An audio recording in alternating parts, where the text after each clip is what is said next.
കൃപയാലേ കൃപയാലേ കൃപയാലനുദിനവും കൃപയാലേ കൃപയാലേ കൃപയാലനുദിനവും ബലഹീനതയിൽ ബലമേകി ബലമായോ നടത്തിടുന്നു ബലഹീനതയിൽ ബലമേകി ബലമായോ നടത്തിടുന്നു കൃപയാലേ കൃപയാലേ കൃപയാലനുദിനവും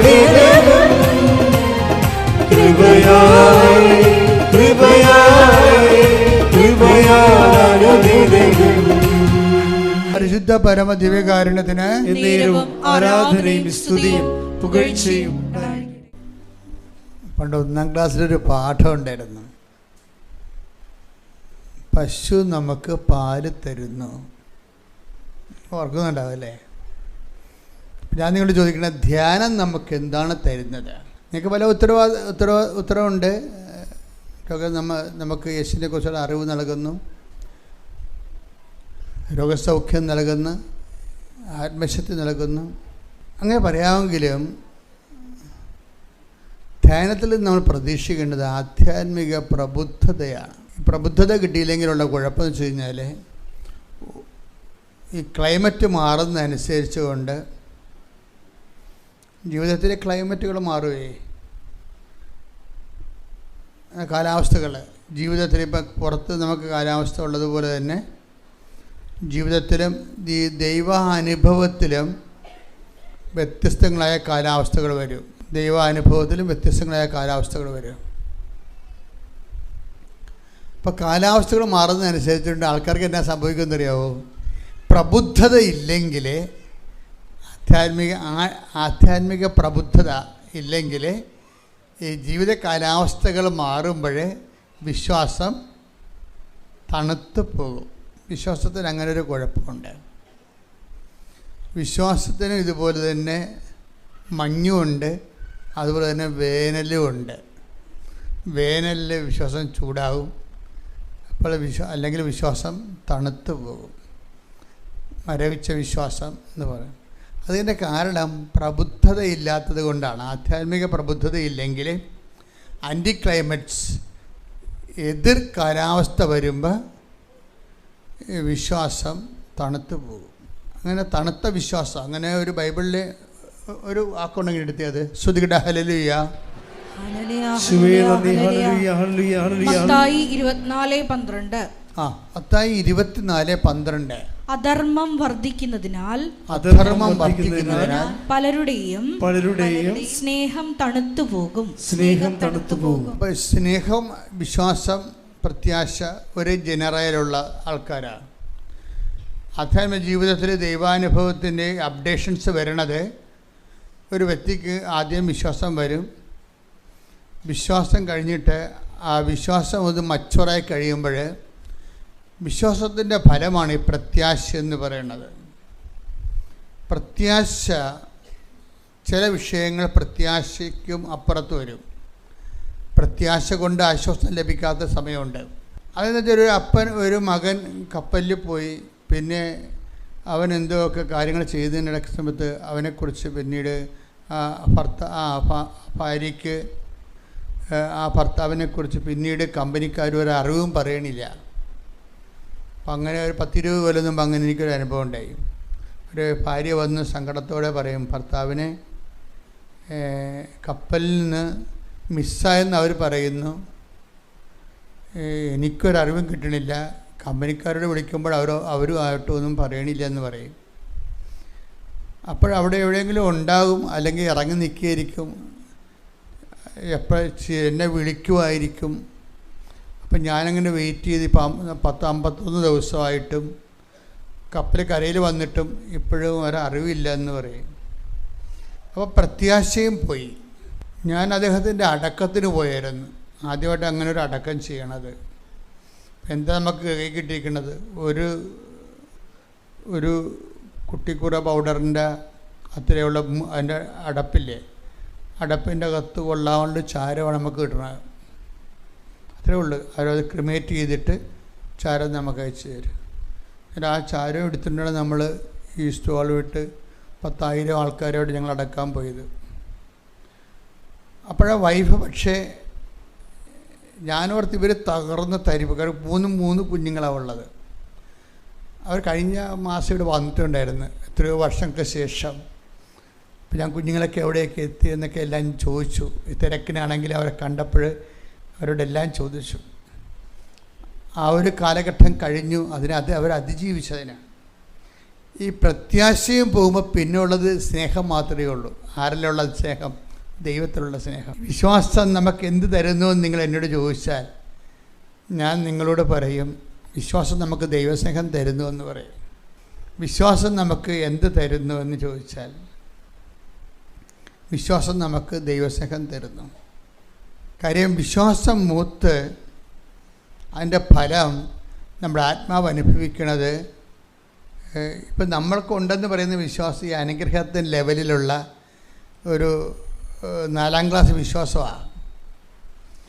പല ആൾക്കാർക്ക്, ഞാനെപ്പോഴും ആൾക്കാരെ ട്രീറ്റ് ചെയ്യണത് 4ാം ക്ലാസ് വിശ്വാസത്തിൽ അവർ ആ വയസ്സിൽ തന്നെ അവർ 50-60 വയസ്സൊക്കെ ആണെങ്കിൽ ഞാൻ അവരെ ക്യാൻസൽ ചെയ്യും. Why should I waste my time ഒരു വർക്ക് വിത്ത് ദം.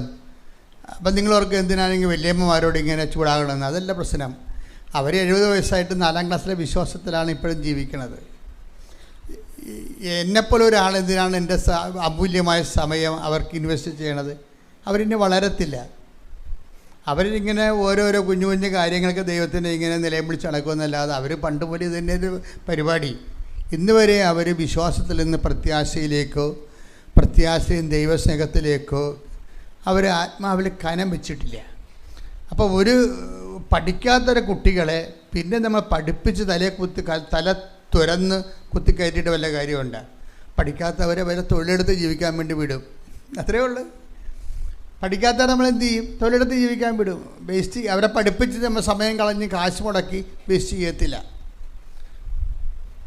അവരെ പരിഗണിക്കത്തില്ലെന്നല്ല, അവർക്ക് ഈ കൈവയ്പ്പ് പ്രാർത്ഥനയും എന്തെങ്കിലും അനുഗ്രഹങ്ങളൊക്കെ കിട്ടി അവർ ജീവിക്കും. അത് പക്ഷേ ഒരു പ്രശ്നം വെച്ച് കഴിഞ്ഞാൽ ഒരു കാലഘട്ടം കഴിയുമ്പോൾ ദൈവം, നമുക്കറിയാമല്ലോ, എപ്പോഴും നിങ്ങൾ അച്ഛൻ്റെ ധ്യാനത്തിൽ എപ്പോഴും നിങ്ങൾ ശ്രദ്ധിക്കണം ഒരു കാര്യം. ഈ ധ്യാനം എവിടെയാണ് എപ്പോഴും ചെന്ന് അവസാനിപ്പിക്കണത്? ഞാൻ അവസാനിപ്പിക്കണത്, ഞാൻ 2 പ്രാവശ്യം മാതാവിനെ നേരിട്ട് കണ്ട ആളാണെന്ന് എപ്പോഴും പറയും. അത് വീമ്പാക്കി പറയണ അല്ലത്. ഞാനത് പറയണതിൻ്റെ കാരണം, നിങ്ങൾ പല ആൾക്കാരും ദൈവത്തെ കാണാൻ വേണ്ടിയല്ല ഈ വെളുപ്പിനെ കഷ്ടപ്പെട്ട് വരുന്നത്. മനസ്സിലായില്ലേ? വെളുപ്പിനെ ഇത്രയും കഷ്ടപ്പെട്ട് വരുന്നത് എന്തിനാണ്? ഓരോരുത്തരും എന്തെങ്കിലും വീട് വെക്കാൻ, ജപ്റ്റ് മാറാൻ, അല്ലെങ്കിൽ വഴിയിലേക്ക് വഴി കിട്ടാൻ, അല്ലെങ്കിൽ മലയിലേക്ക് കിണർ കുത്തി ആൾക്കാർക്ക് വെള്ളം കിട്ടണില്ല, വെള്ളം കിട്ടാൻ വേണ്ടിയാണ് വരുന്നത്. പക്ഷേ ഞാനത് പ്രൈമറി ആയിട്ട് അഡ്രസ്സ് ചെയ്യും. പ്രൈമറി ആയിട്ട് ഉടമ്പടിയിൽ നടന്നില്ലെങ്കിൽ പിന്നെ ഒരുപാട് നടക്കത്തില്ല. പക്ഷേ എൻ്റെ ഒരു പ്രശ്നം എന്താണ്? അത് ഈ ആൾക്കാർ ഇപ്പം മലയിൽ വെള്ളം 500 അടി കുഴൽ കുത്തി 1,85,000 രൂപ മുടക്കി ഇതുവരെക്കും വെള്ളം വന്നില്ലച്ചാൽ ഇത് വിൽക്കണോ അതോ വിറ്റാൽ ആരെങ്കിലും എടുക്കുമോ, ഞങ്ങൾ എവിടെ പോവും എന്ന് ചോദിക്കുന്നൊരു ചോദ്യമില്ലേ? ആ ചോദ്യത്തിന് അഡ്രസ്സ് ചെയ്യും. പക്ഷേ ഉള്ള പ്രശ്നം വെച്ച് കഴിഞ്ഞാൽ അത് ചോദിച്ചുകൊണ്ട് അഡ്രസ്സ് ചെയ്യുമ്പോൾ നിങ്ങൾ ഓക്കെ ആവും. ആ കിണറ്റിൽ വെള്ളം വരുമ്പോൾ നിങ്ങൾ ഓക്കെ ആവും. നിങ്ങൾ സാക്ഷ്യവും പറയും, യേശുവ സ്വസ്ത്രം, യേശുവ നന്ദി, വിൽക്കാൻ പോകരുത്, 2 പെൺമക്കളായിരുന്നു, കുടിയൊഴിഞ്ഞ് പോകുന്നു വിചാരിച്ച്, അല്ല മാതാവ് ഞങ്ങൾ അവിടെ തന്നെ പിടിച്ച് നിർത്തി, അതിനകത്ത് വെള്ളം വന്നിട്ടുണ്ട്, ഇനി അവിടെ ജീവിക്കാൻ പോവുകയാണ്, യേശുവ സ്വസ്ത്രം, യേശുവ നന്ദി നിങ്ങൾ പറയും. അപ്പോൾ നിങ്ങൾ ഓക്കെ ആവും. പക്ഷെ ഞാൻ ഓക്കെ ആകത്തില്ല. എന്താ കാര്യം? അടുത്ത കൊല്ലം നിങ്ങൾ വേറെ പ്രശ്നം പറഞ്ഞുകൊണ്ട് വരും. അതാണ് ഞാൻ ഓക്കെ ആകാത്തത്. ഇപ്പം ഇത് ഓക്കെയാണ്, പക്ഷേ അടുത്ത കൊല്ലം നിങ്ങൾ ഇതിനേക്കാൾ ഗുരുതരമായ വേറെ പ്രശ്നവും പറഞ്ഞുകൊണ്ട് വരും. അതിനും ഒരു സമാധാനം ഉണ്ടാകും. അപ്പോഴും നിങ്ങൾ സ്വസ്ത്രം പറയും, സ്തുതിപ്പും ആരാധനയും നടക്കും, സാക്ഷ്യവും പറയും. അപ്പോഴും നിങ്ങൾ ഓക്കെ ആകും. അപ്പോൾ ദൈവം ഓക്കെ ആകത്തില്ല. എന്താ കാര്യം? 90ാമത്തെ വയസ്സിൽ ഒരു സാധനം പറഞ്ഞുകൊണ്ട് ഇവർ വരും. ഇങ്ങനെ വിഷയങ്ങൾ ഇങ്ങനെ അടിക്കടി കിട്ടിക്കൊണ്ടേയിരിക്കും. ഇവരൊരു ദൈവത്തെ ഒരിക്കലും അറിയത്തുമില്ല. അതാണ് പ്രബുദ്ധതയെന്ന് ഞാൻ ആദ്യമേ പറഞ്ഞത്. ആധ്യാത്മിക പ്രബുദ്ധതയെന്ന് പറയണത് എന്തെങ്കിലും അനുഗ്രഹങ്ങൾ അതാത് കാലത്ത് ആവശ്യത്തിന് വേണ്ടി ദൈവത്തിൽ നിന്ന് നമ്മൾ പ്രാർത്ഥിച്ച് വാങ്ങിക്കുന്നതിനേക്കാൾ ഉപരി ഈ ജീവിതത്തെ തന്നെ നമ്മൾ കീഴടക്കണം ദൈവത്തിൽ. ഈ ജീവിതത്തിൽ ദൈവത്തിന്, അപ്പോൾ നമ്മൾ എന്ത് വിഷയം ഉണ്ടായാലും എല്ലാത്തിനേക്കാൾ ഉപരി ദൈവത്തിന് നമ്മുടെ ആവശ്യങ്ങളുടെ പ്രഥമ ആവശ്യം ദൈവമായിട്ട് വരണം. അപ്പോഴാണ് ഈ ആധ്യാത്മിക പ്രബുദ്ധത വരണത്. പ്രഥമ ആവശ്യം ദൈവം. ഇപ്പോൾ കഴിഞ്ഞ ദിവസമേ ഒരു സർക്കിൾ ഇൻസ്പെക്ടർ അദ്ദേഹത്തിൻ്റെ ഭാര്യയും കൂടി ഒരു സാക്ഷ്യം പറഞ്ഞു. അപ്പോൾ ഞാൻ ഇല്ലായിരുന്നു ആൾക്കാരെ. പിന്നെ പിന്നെ 3 ദിവസം കഴിഞ്ഞ് പിന്നെ വന്നു. അപ്പോൾ എന്നോട് അവർ പറഞ്ഞ് ഞങ്ങൾ സാക്ഷ്യം പറഞ്ഞെച്ചാന്ന് പറഞ്ഞു. ചില സർക്കിൾ ഇൻസ്പെക്ടർമാരും ഗവൺമെൻറ് ഓഫീസർമാരും ഒക്കെ സാക്ഷ്യം പറയത്തില്ല. എന്താണ്, അവരുടെ പ്രൊഫഷനിൽ ചെല്ലുമ്പോൾ അവർ മറ്റ് മറ്റുള്ളവർ ഓഫീസർമാർ ചോദിക്കും, നീ പള്ളികളിൽ നിരങ്ങാൻ തുടങ്ങിയല്ലേ എന്ന് ചോദിക്കും. അത് കാരണം അത് പേടിച്ചിട്ട് ഈ ഓഫീസർമാരും ചില ഡോക്ടർമാരും ഒന്നും സാക്ഷ്യം പറയത്തില്ല. അത് ദൈവത്തെക്കാൾ ഉപരി അവരുടെ ഓഫീസിലുള്ള ആൾക്കാരെ പേടിക്കുക. അതാണ് ഈ പ്രബുദ്ധതയുടെ കുഴപ്പമെന്ന് പറയണത്. ദൈവത്തെക്കാൾ ഉപരി ഓഫീസിലുള്ളവരെന്ത് പറയും, മറ്റുള്ളവരെന്ത് പറയും. അതിൻ്റെ ഏറ്റവും ഗതികേട് വരുന്നത്, ഒരിക്കൽ എനിക്കറിയാവുന്ന രണ്ട് പേര് അപ്പോൾ നിങ്ങൾക്ക് എല്ലാവരെയും എനിക്ക് അറിയത്തില്ലല്ല. അപ്പോൾ എനിക്കറിയാവുന്ന പറയുമ്പോൾ ഒന്നെങ്കിൽ എൻ്റെ ഇടവകയുള്ള ആൾക്കാരായിരിക്കും, അല്ലെങ്കിൽ വർഷങ്ങളായിട്ട് ഇവിടെ പ്രാർത്ഥിക്കാൻ വന്ന് പല പ്രാവശ്യം കൗൺസിലിങ്ങിന് വന്നിട്ട് പേര് ഊരുമൊക്കെ ചില ആളുടെയൊക്കെ അറിയാൻ പറ്റും. പക്ഷേ ഇടവക്കാരാണെങ്കിൽ കൃത്യമായിട്ട് അറിയാൻ പറ്റും. അപ്പോൾ ഒരുത്തിയുടെ കല്യാണം ഇങ്ങനെ നടക്കണില്ല. നടക്കാതെ കുറേ വർഷങ്ങളായിട്ട്. പക്ഷേ അവൾ ബ്യൂട്ടിഫുൾ ആൾ, അത്യാവശ്യം ജീവിക്കാനുള്ള മാർഗമുണ്ട്. പക്ഷെ കല്യാണം നടക്കണില്ല. കല്യാണം നടക്കാതെ വന്നപ്പോൾ അവർ ഉടമ്പടി എടുത്ത്. ഇപ്പോൾ ഉടമ്പടി തുടങ്ങി വരുന്നതേ ഉള്ളൂ, 2017 എന്തോ ആണ് ഉടമ്പടി എടുത്ത് കഴിഞ്ഞ് ഒരു 6 മാസം കഴിഞ്ഞപ്പോൾ തന്നെ ഇവിടെ കല്യാണം നടന്നത്. പിന്നെ അവരിവിടെ കണ്ടിട്ടില്ല, അവിടെ മുഖം കണ്ടിട്ടില്ല. ഇവിടെ ഒരു ദിവസം ജനങ്ങളുടെ കൂട്ടത്തിൽ വെച്ച് ഞാൻ ഒരിക്കൽ ഇവരറിയാമല്ലോ, ഞാൻ ഈ ചേച്ചിയെ കണ്ട്, ചേച്ചിയുടെ മോളുടെ കല്യാണം വരുന്നത്. ഞാൻ ചേച്ചി കല്യാണമൊക്കെ നടന്നല്ലേ, എന്താണ് സാക്ഷിയൊക്കെ പറയാറുന്നതെന്ന് ചോദിച്ചു. പറയണം വെച്ചാന്ന് പറഞ്ഞ് അവർ ന്യൂട്രായിട്ട് എൻ്റെ ഇടയ്ക്ക് നിന്ന് രക്ഷപ്പെട്ടതാണ്. അവർ പറയാൻ ഉദ്ദേശിക്കുന്നില്ലായിരുന്നു. കഴിഞ്ഞ ദിവസം എന്നിട്ട് എന്താ പ്രശ്നം വെച്ച് കഴിഞ്ഞാൽ അവരെന്താ കാര്യം കണ്ടു കഴിയുമ്പോൾ ഇവരുടെ യഥാർത്ഥ ഫേസാണ് പിന്നെ വരണത്. ഇപ്പം നിങ്ങൾ കാണിക്കണ ഫേസല്ലേ, ഇപ്പം ചുമ്മാ കള്ളത്തരമാണ് കാണിക്കണേ. നിങ്ങൾ കാര്യം കണ്ടു കഴിയുമ്പോൾ നിങ്ങളുടെ യഥാർത്ഥ രൂപം കാണും. പക്ഷെ ദൈവത്തിനത് നേരത്തെ അറിയാം. അതാണ് ഈ കുഴപ്പം വരണത്.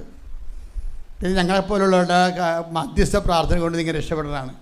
നിങ്ങൾ കാര്യം കണ്ടു കഴിയുമ്പോൾ നിങ്ങളുടെ യഥാർത്ഥ മുഖം വരും. എന്താണ്, അയ്യോ ഇപ്പോൾ സാക്ഷ്യം പറഞ്ഞു കഴിഞ്ഞാൽ ചെറുക്കൻ്റെ വീട്ടുകാരറിയത്തില്ലയോ, ഇങ്ങനെ കല്യാണം കഴിക്കാതെ നിൽക്കരുതെന്ന് അറിയത്തില്ലേ. പറഞ്ഞു കഴിഞ്ഞാൽ എന്താ പ്രശ്നം, അത് ഇവർക്ക് കുറച്ചിലാണ്. ദൈവത്തെ അവരുടെ പ്രയാസമയത്ത് അവർ പട്ടാങ്ങി വീണ് ഇവിടെ കിടന്ന് ഇവിടെ മറപ്പ് നടക്കിയിരുന്നു. പക്ഷെ കാര്യം കണ്ടു കഴിയുമ്പോൾ യഥാർത്ഥ ഫേസ് വരും. പുറത്ത് വരുമ്പോൾ പറയും, ഇപ്പം നമ്മൾ അറിഞ്ഞ് ഞങ്ങളാണ്ട് നിങ്ങൾക്കറിയാവില്ലേ, ഈ പല കല്യാണത്തിൻ്റെ അകത്ത് നിങ്ങൾക്ക് ഇല്ലാത്തതൊക്കെയാണ് നിങ്ങളുടെ പറയണത്. പല ഇടവക്കാരുമൊക്കെ വന്ന് എൻ്റെ ഇടവകയിലൊക്കെ വന്ന് വാടകയ്ക്ക് താമസിച്ചിട്ട് എൻ്റെ അടുത്ത് കല്യാണത്തിന് വരുമ്പോൾ മകളുടെ കല്യാണമെന്നൊക്കെ പറഞ്ഞ് വരും. ഞാൻ പറഞ്ഞ് നിങ്ങളുടെ പഴയ ചിട്ട കൊണ്ടുവരാൻ പറയും.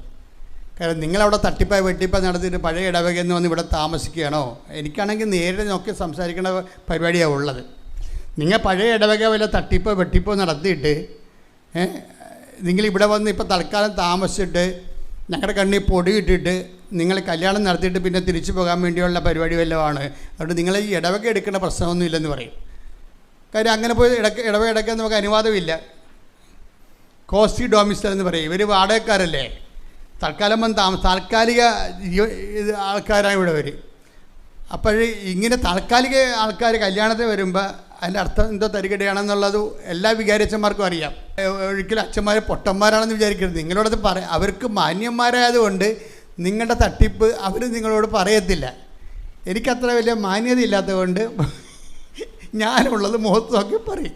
അതാണ് വിഷയം. പറയാൻ വിഷയമൊന്നുമില്ല. ഇത് കറക്റ്റായിരിക്കും കാര്യം. അത് പോട്ടെ, അത് വിഷയമല്ല. ഇത് നമ്മുടെ ഡബിൾ ഫേസ് ഉണ്ട് ആൾക്കാർക്ക്. Double face. ഈ ഡബിൾ ഫേസൊക്കെ നിങ്ങളിപ്പോൾ മനുഷ്യന്മാരുടെ ഇടയിൽ പ്രശ്നമില്ല.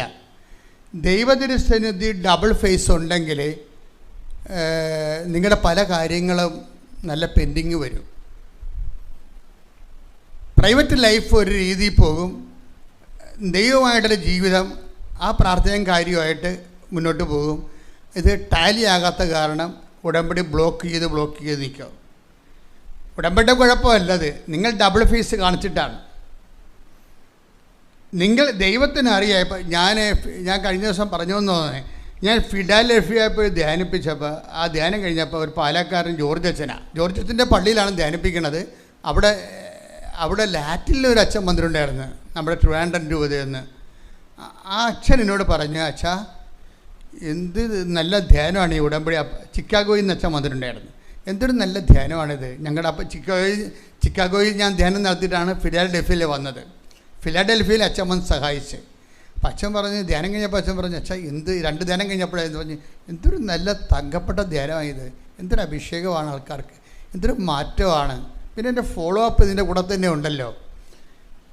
അപ്പം ഞാൻ ചിന്തിച്ചത്, പുള്ളിക്കാരൻ പറയും, ഞാൻ ചിന്തിച്ചത്, ദൈവമേ 10 സായിപ്പന്മാരാണ് ധ്യാനം കൂടി വെച്ചെങ്കിൽ ഉടമ്പടി ലക്ഷണം മാറിപ്പോയേനോ എന്ന്. ഞാൻ എപ്പോഴും ഓർക്കും, ദൈവമേ 10 സായിപ്പ്, അങ്ങനെ അച്ഛൻ പറഞ്ഞതാണ് എന്നോട്, ദൈവമേ 10 സായിപ്പന്മാരെ വെള്ളക്കാരാണ് ഈ ധ്യാനം കൂടിയിരുന്നെങ്കിൽ, വെള്ളക്കാർ കൂടത്തില്ല, പക്ഷെ കൂടിപ്പോയാൽ പിന്നെ അതിൽ നിന്ന് മാറത്തില്ല അവർ. അതാ വിഷയം. അതാ അങ്ങനെ പറയണത്. 10 വെള്ളക്കാരാണ് ഈ ധ്യാനം കൂടിയിരുന്നെങ്കിൽ ഇപ്പം വിവരം അറിഞ്ഞേനോ. എന്താ കാര്യം? ഉടമ്പടി പെർഫെക്റ്റ് ഫോർമുലയാണ്. ഉടമ്പടി പക്ക ബിബ്ലിക്കലാണ്. ഉടമ്പടിയിൽ പിതാവും പുത്രനും പരിശുദ്ധാത്മാവും മാതാവിൻ്റെ മധ്യസ്ഥം കൗദാശിക ജീവിതവും സുവിശേഷ സാക്ഷ്യവും ഉപവിപ്രവർത്തനങ്ങളും നിത്യത വരെയുള്ള എല്ലാ ആഹാരങ്ങളും കോമ്പാക്റ്റാണിത്. അപ്പോൾ ഈ ഇത്രയും നല്ല ഒരു ദൈവികമായ പദ്ധതി ആണ് ഈ മലയാളികൾ കൂടുന്നത്. മലയാളികൾക്കുള്ള പ്രശ്നം വെച്ച് കഴിഞ്ഞാൽ, മലയാളി നമ്മളെ തന്നെ നിങ്ങൾ അഭിമാനത്തോടെ പറയണ്ട, നമ്മളൊരു പകുതി ഫ്രോഡ് പാർട്ടിയാണ്. പക്ക കള്ളത്തരം കയ്യിലുള്ള ആൾക്കാരാണ്. എന്ന് വെച്ചാൽ തൽക്കാലത്തേക്ക് കാര്യം കാണുന്നവരെ തൽക്കാലമൊക്കെ ഒന്ന് പിടച്ചതിലേക്ക് അവിടെ നിൽക്കും. കാര്യം കണ്ടു കഴിഞ്ഞാൽ അപ്പം തന്നെ സ്കൂട്ടാവും. കൃപാസനത്തിൽ പോണതല്ല, ദൈവത്തിൽ നിന്ന് ഈ ആൾക്കാർ പതുക്കെ പോകും. ദൈവത്തിൽ നിന്ന് അത് ഫ്രോഡാണ് ശരിക്കും. എന്താ കൂടെ കുഴപ്പമെന്ന് വെച്ച് കഴിഞ്ഞാൽ, ഈ കാപഠ്യം ഉള്ളത് കാരണം ഈ ആൾ കാല് കുത്തുമ്പോൾ തന്നെ ദൈവത്തിന് അറിയാം കാപഠ്യമാണ് കയ്യിലിരിക്കുന്നത്, ചുമ്മാ കാര്യം കാണാൻ വേണ്ടിയുള്ള അഡ്ജസ്റ്റ്മെൻറ്റാണ്. കുറച്ച് കഴിയുമ്പോൾ ഇയാളെ പൊടി പോലും കാണത്തില്ലെന്ന്. അതുപോലെ തന്നെ ആ ചേടത്തിക്ക് സംഭവിച്ചു. ഞാൻ ചേടത്തിയെ കൈയോടെ പിടിച്ചതാണ്. ഞാൻ പറഞ്ഞ്, നിങ്ങളുടെ മകള് കെട്ടാതെ വീട്ടിൽ നിൽക്കരുന്ന് ഇല്ലേ, നിങ്ങളത് എളിമയോടെ അന്ന് മനസ്സിലാക്കിയിട്ട് ദൈവം നിങ്ങൾ അനുഗ്രഹിച്ചപ്പോൾ നിങ്ങൾ നന്ദി പറയണം ദൈവത്തോട്. പറയാം അച്ഛാന്ന് പറഞ്ഞ് ഒരു പാളിപ്പോയി അവിടുന്ന്. അവർ പറഞ്ഞില്ല.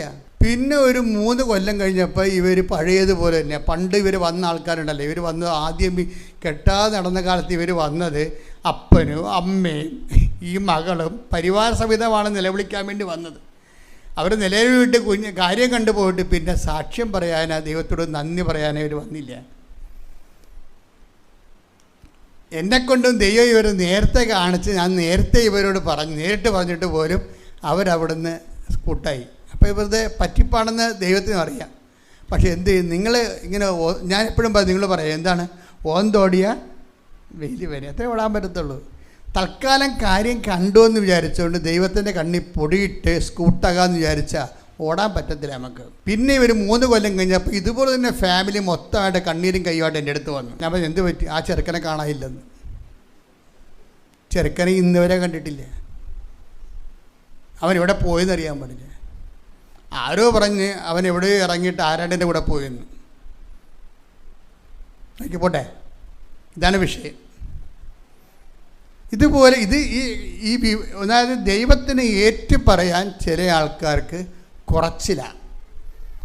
കാര്യം കാണാൻ അവർക്ക് ഭയങ്കര താല്പര്യമാണ്. അവർ നിലവിളിച്ച കന്നും കാലയൊക്കെ കരഞ്ഞു കൂവി അവർ കാര്യം കാണും. പക്ഷെ കണ്ടു കഴിഞ്ഞാൽ അവർ ദൈവത്തെ മഹത്വപ്പെടുത്തുന്നത്. ദൈവത്തെ മഹത്വപ്പെടുത്തുന്നത് എന്താണ് എന്തിനാ അവർ പറയണത്? അത് പോരായ്മയാണെന്നാ പറയണത്. അതാണ് ആ ബൈബിളിൽ ആ വാക്കുണ്ട്. ചില ആൾക്കാർക്ക് ദൈവത്തെ മഹത്വപ്പെടുത്തുന്ന പോരായ്മയായിട്ട് കരുതുന്നു. ആ വചനം എടുത്ത് എപ്പോഴും നമ്മൾ പറയണ വചനമാണത്. റോമ 1:28. റോമ 1:28. ദൈവത്തെ അംഗീകരിക്കുന്നത് ദൈവത്തെ അംഗീകരിക്കുന്നത് പോരായ്മയായി അവർ കരുതിയത് നിമിത്തം അധമ വികാരത്തിനും അനുചിത പ്രവർത്തികൾക്കും ദൈവം അവരെ വിട്ടുകൊടുത്തു. ജോസഫിനെ വിട്ടുകൊടുത്തല്ലത്, സെൻട്രൽ ഗവൺമെൻറ്റും ചെയ്തിരിക്കുന്ന പരിപാടിയാണ്. അതിന് ജാമ്യം കിട്ടത്തില്ല. ഇനി സുപ്രീം കോടതി തീരുമാനിച്ചിരിക്കുന്നതാ. അധമ വികാരങ്ങൾക്ക് അനുചിത പ്രവർത്തികൾക്കും ദൈവം അവരെ വിട്ടുകൊടുത്തെന്ന്. ഈ നിത്യതയെക്കുറിച്ച് യാതൊരു ബോധവും ഇല്ലാത്തവരാണ് ദൈവത്തെ മഹത്വപ്പെടുത്താതെ നടക്കുന്നത്. അവരവരുടെ ജഡികമായിട്ടുള്ള കുടുംബത്തിൻ്റെ നിലനിൽപ്പൊക്കെ നോക്കും.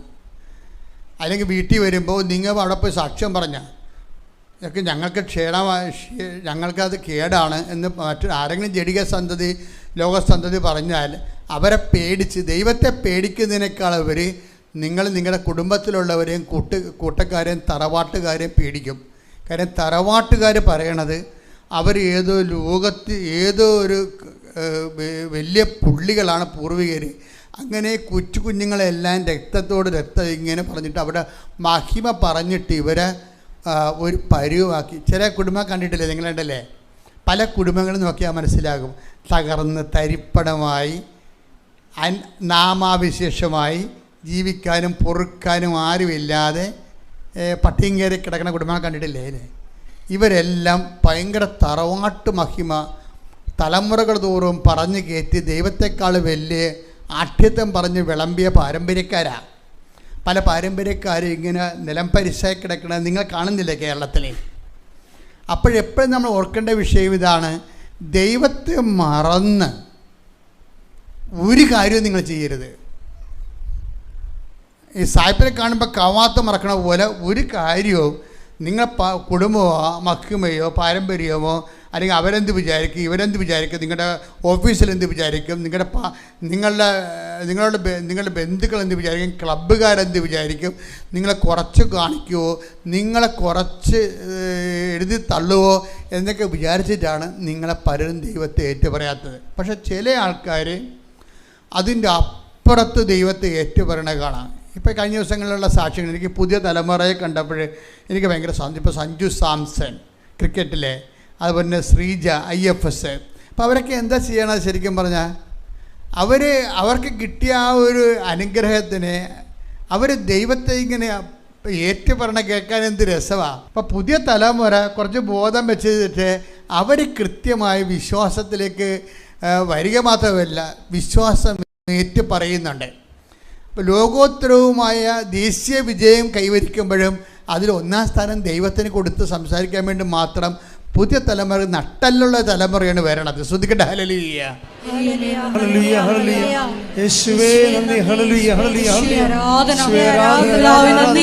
ഹല്ലേലൂയ മഹത്വം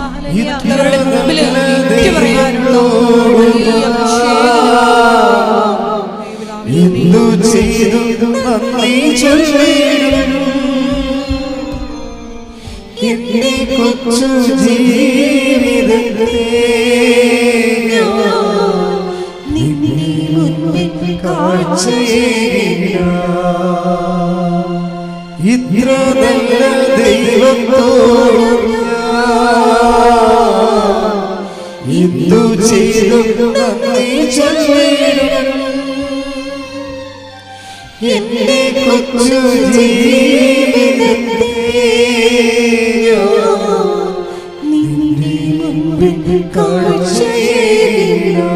പരിശുദ്ധ പരമദിവ്യകാരുണ്യത്തിന് ആരാധനയും സ്തുതിയും പുകഴ്ചയും ഉണ്ടായിരിക്കട്ടെ. പരിശുദ്ധ പരമദിവ്യകാരുണ്യത്തിന് ആരാധനയും സ്തുതിയും പുകഴ്ചയും ഉണ്ടായിരിക്കട്ടെ. അപ്പോൾ എൻ്റെ സഹോദരനെ കൊതിക്കേണ്ട ദൈവത്തോട് പറയേണ്ട, ദൈവമേ എൻ്റെ ഈ ചേറ്റിൽ നിന്ന് എന്നെ ഒന്ന് രക്ഷപ്പെടുത്തുക.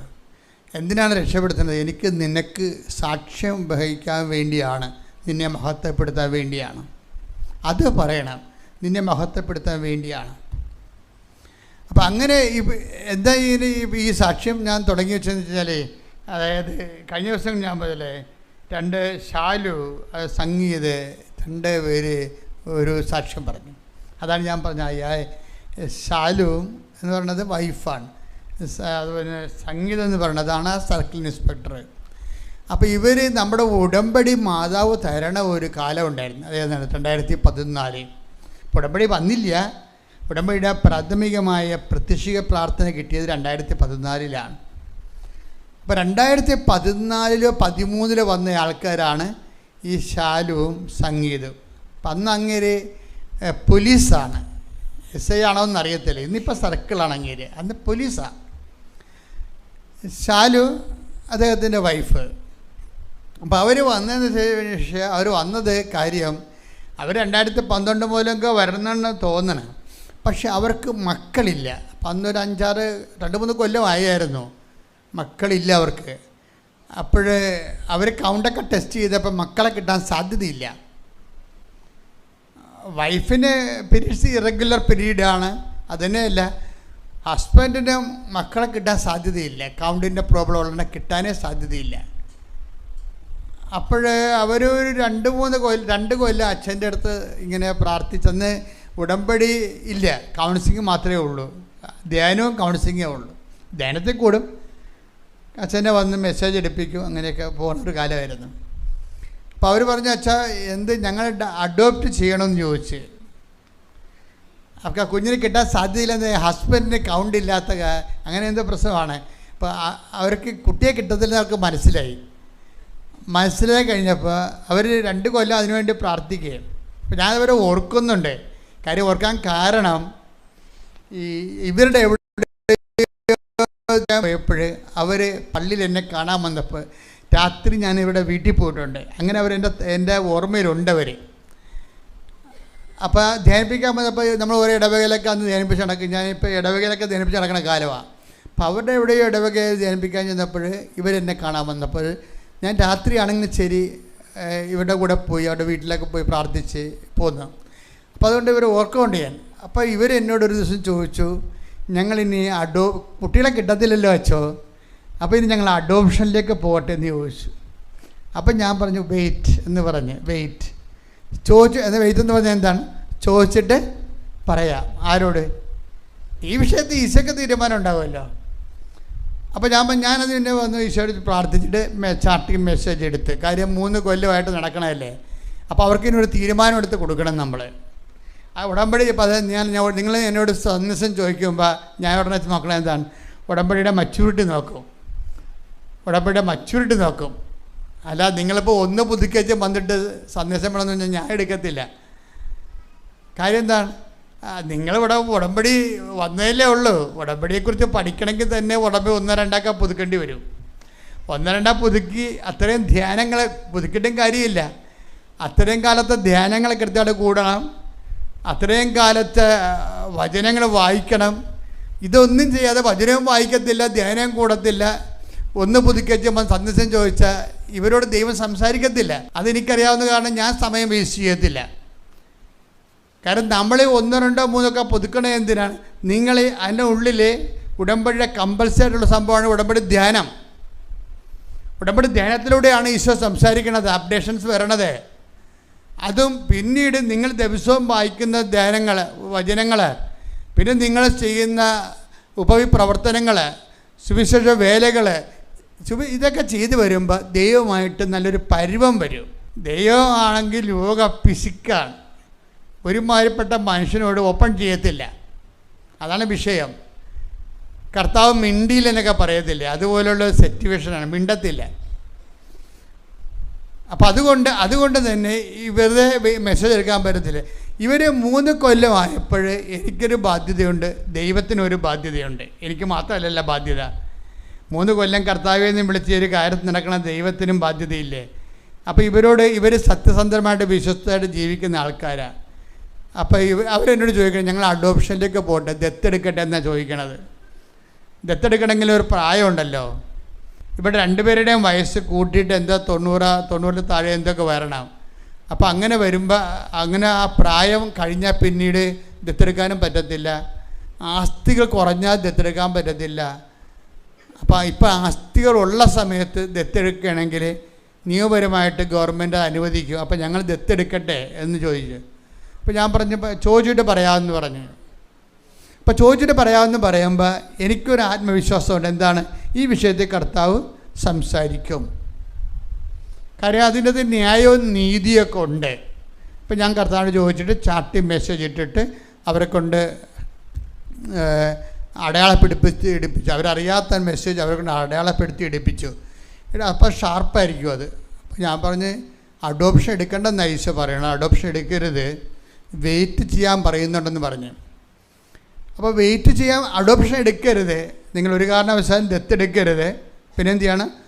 വെയിറ്റ് ചെയ്യാൻ പറയുന്നുണ്ടെന്ന് പറഞ്ഞു. അത് വെയിറ്റ് ചെയ്യണം. അപ്പോഴേ അവർക്ക് സ്വാഭാവികമായിട്ട് അവർക്ക് എന്നോട് ചോദിക്കാം, എത്ര കാലം വെയിറ്റ് ചെയ്യേണ്ടി വരുമെന്ന് ചോദിക്കാം.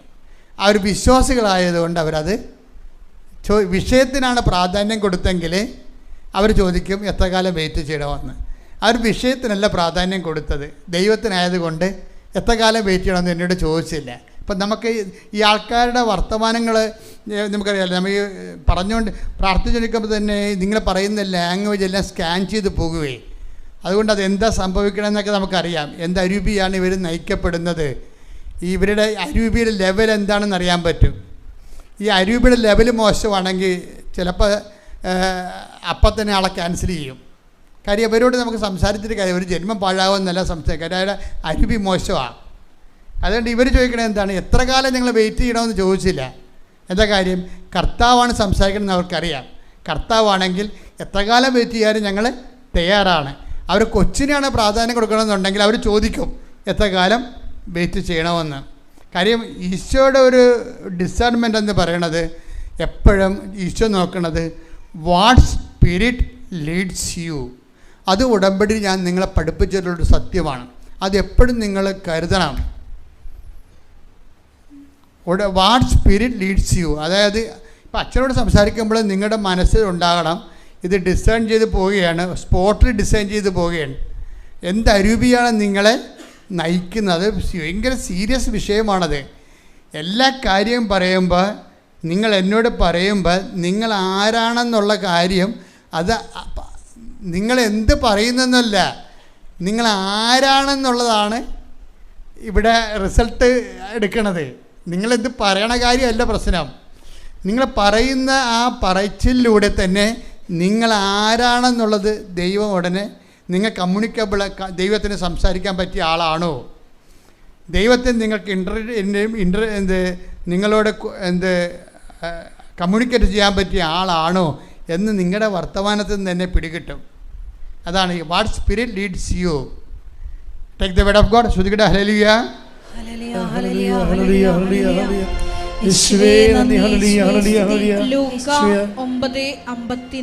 ഇത് ഈ വചനം ഒന്ന് ടിപ്പണിലേ ഉള്ളു, നേരിട്ട് ബൈബിളിലില്ല.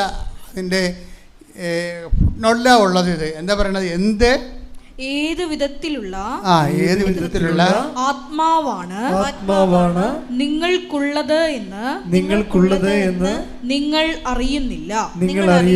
ഇത് ഭയങ്കര അപകടമാണിത്. നമ്മൾ പ്രാർത്ഥിക്കുമ്പോഴൊക്കെ നമുക്ക് പറ്റുന്ന ഒരു അപകടം ഇവിടെയാണ്. ഈ പ്രാർത്ഥിക്കുന്ന പല പ്രാർത്ഥനകളും അത് തുടങ്ങുമ്പോൾ തന്നെ ഫേക്കായിട്ട് ബ്രാൻഡഡ് ആവും. എന്താ കാര്യം? മോശം അരൂപിയിൽ നിന്ന് ആ പ്രാർത്ഥന വരണത്.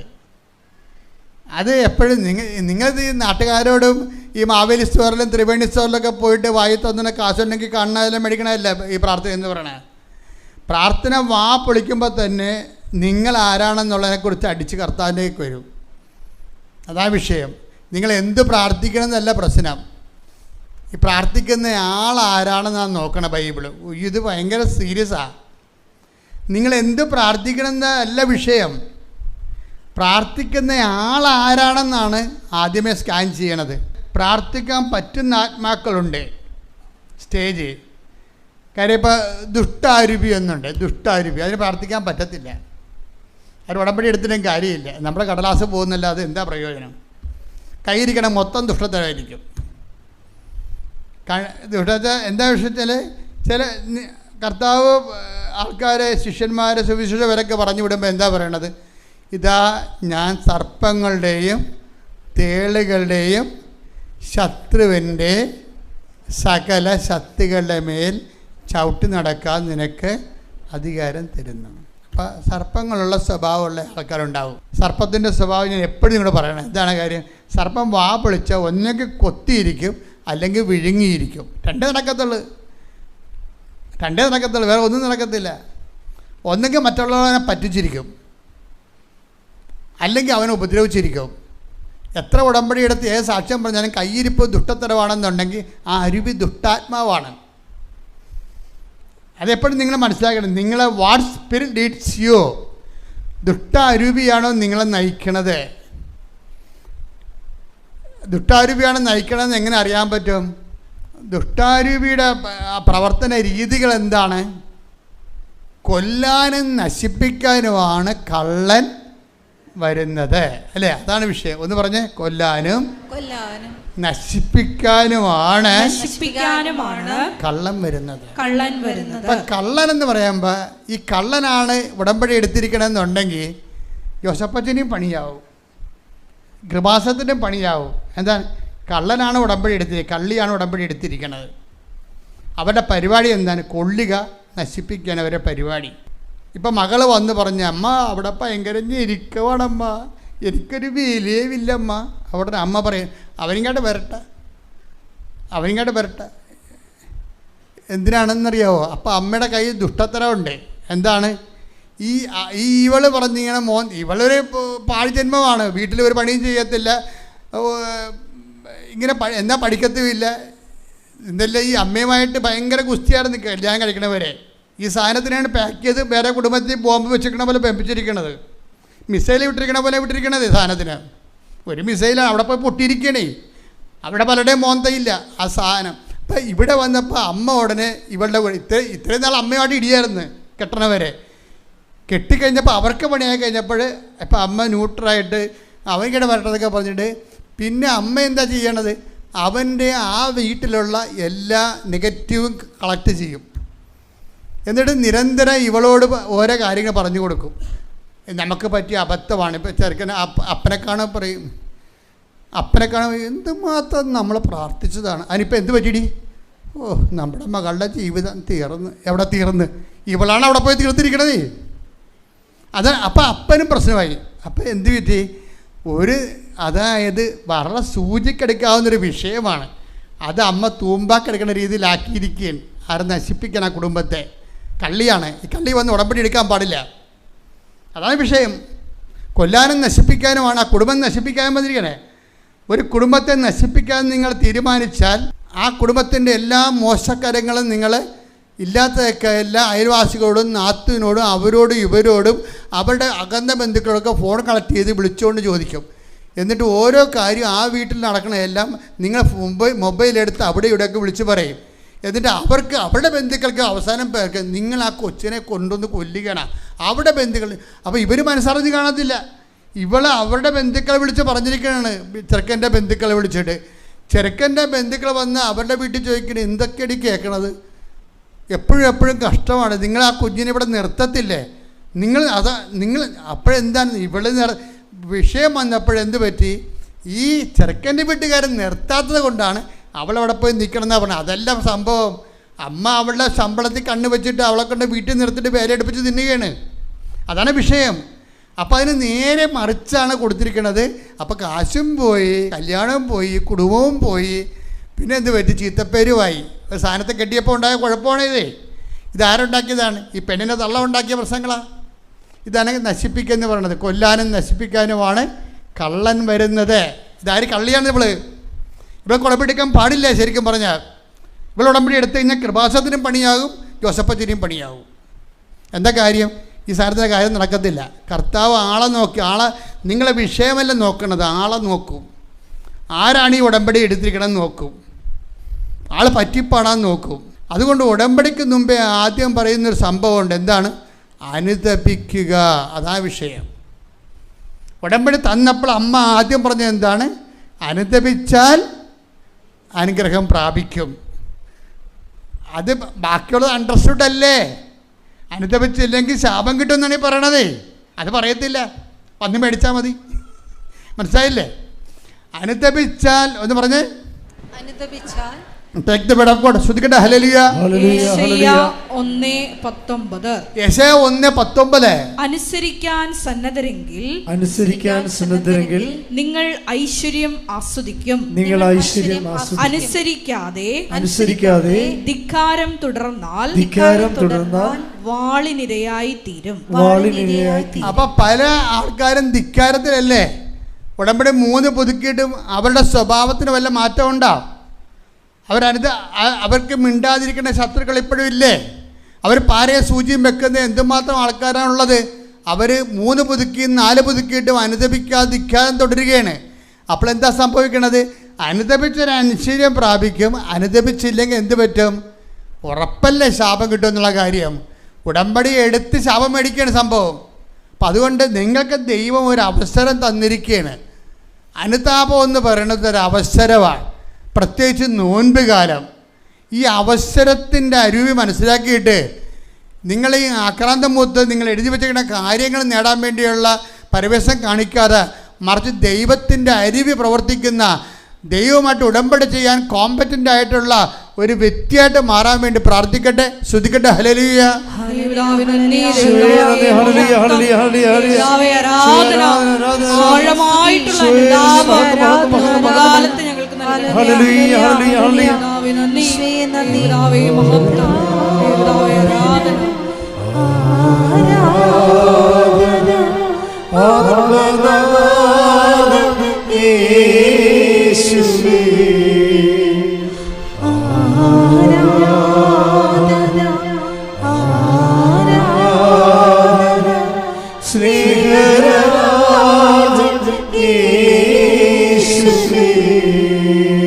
പരിശുദ്ധ പരമ ദിവ്യകാരുണ്യത്തിന് ആരാധനയും സ്തുതിയും പുകഴ്ചയും ഉണ്ടായിരിക്കട്ടെ. പരിശുദ്ധ പരമ ദിവ്യകാരുണ്യത്തിന് ആരാധനയും സ്തുതിയും പുകഴ്ചയും ഉണ്ടായിരിക്കട്ടെ. അപ്പം ഞാൻ ഓർക്കണേ, അതായത് എന്തുമാത്രം ആൾക്കാർ ഉടമ്പെടുക്കുന്നു.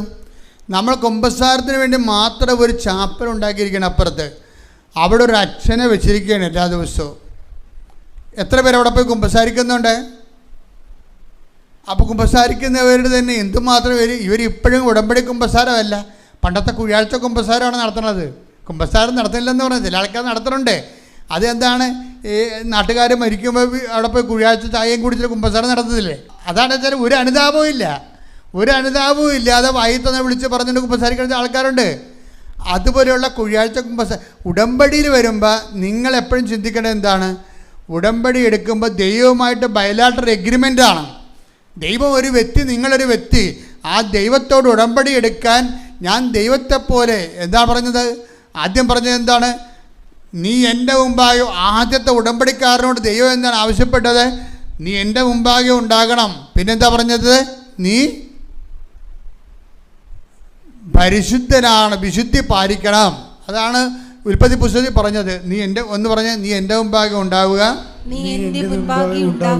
വിശുദ്ധി പാലിക്കുക. അപ്പം നോൻപിൻ്റെ അരൂപിയും നമ്മൾ ഉടമ്പടിയുടെ ധ്യാനങ്ങളെ കൂടുമ്പോഴേ എപ്പോഴും നമ്മൾ ശ്രദ്ധിക്കണം. നമുക്ക് ചിലപ്പോൾ അനുഗ്രഹങ്ങൾ ദൈവം തന്നു കാണും. അത് നിങ്ങളുടെ പാപത്തിന് കിട്ടിയ ലൈസൻസ് അല്ല. ചില ആൾക്കാർ പറയും ഞാൻ മാറ്റമൊന്നും, ഞാൻ പഴയ ആൾ തന്നെയായിട്ട് ജീവിക്കണം, എന്നാലും എനിക്ക് ഉടമ്പടി വെച്ച് അനുഗ്രഹങ്ങൾ കിട്ടിയല്ല എന്ന് ഓർക്കും. അത് ഏറ്റവും വലിയ മണ്ടത്തരമാണ്. ചില ആൾക്കാർ ചില വിഡ്ഢികളെ ധരിക്കണം അങ്ങനെയാണ്. എടാ ഞാൻ പാപിയാണെങ്കിൽ ദൈവം അനുഗ്രഹിക്കുമോ? ഞാൻ ഉടമ്പടി വെച്ചിട്ടും ഞാൻ പറഞ്ഞതെല്ലാം കിട്ടിയല്ല എനിക്ക്, അപ്പോൾ എൻ്റെ പാപം ദൈവം അംഗീകരിച്ചെന്നില്ല. അതല്ല പ്രശ്നം. നിൻ്റെ പാപാവസ്ഥ വെച്ചുകൊണ്ട് ദൈവം നിനക്കൊരു അനുഗ്രഹം തന്നാൽ ദൈവം പ്രീസപ്പോസ് ചെയ്യണത് എന്താണ്? നീ അത് മനസ്സിലാക്കിയിട്ട് അനുതാപത്തിലേക്ക് വരും. പക്ഷേ നീ എന്ത് ചെയ്യും? പറവനെ പോലെ പിന്നെയും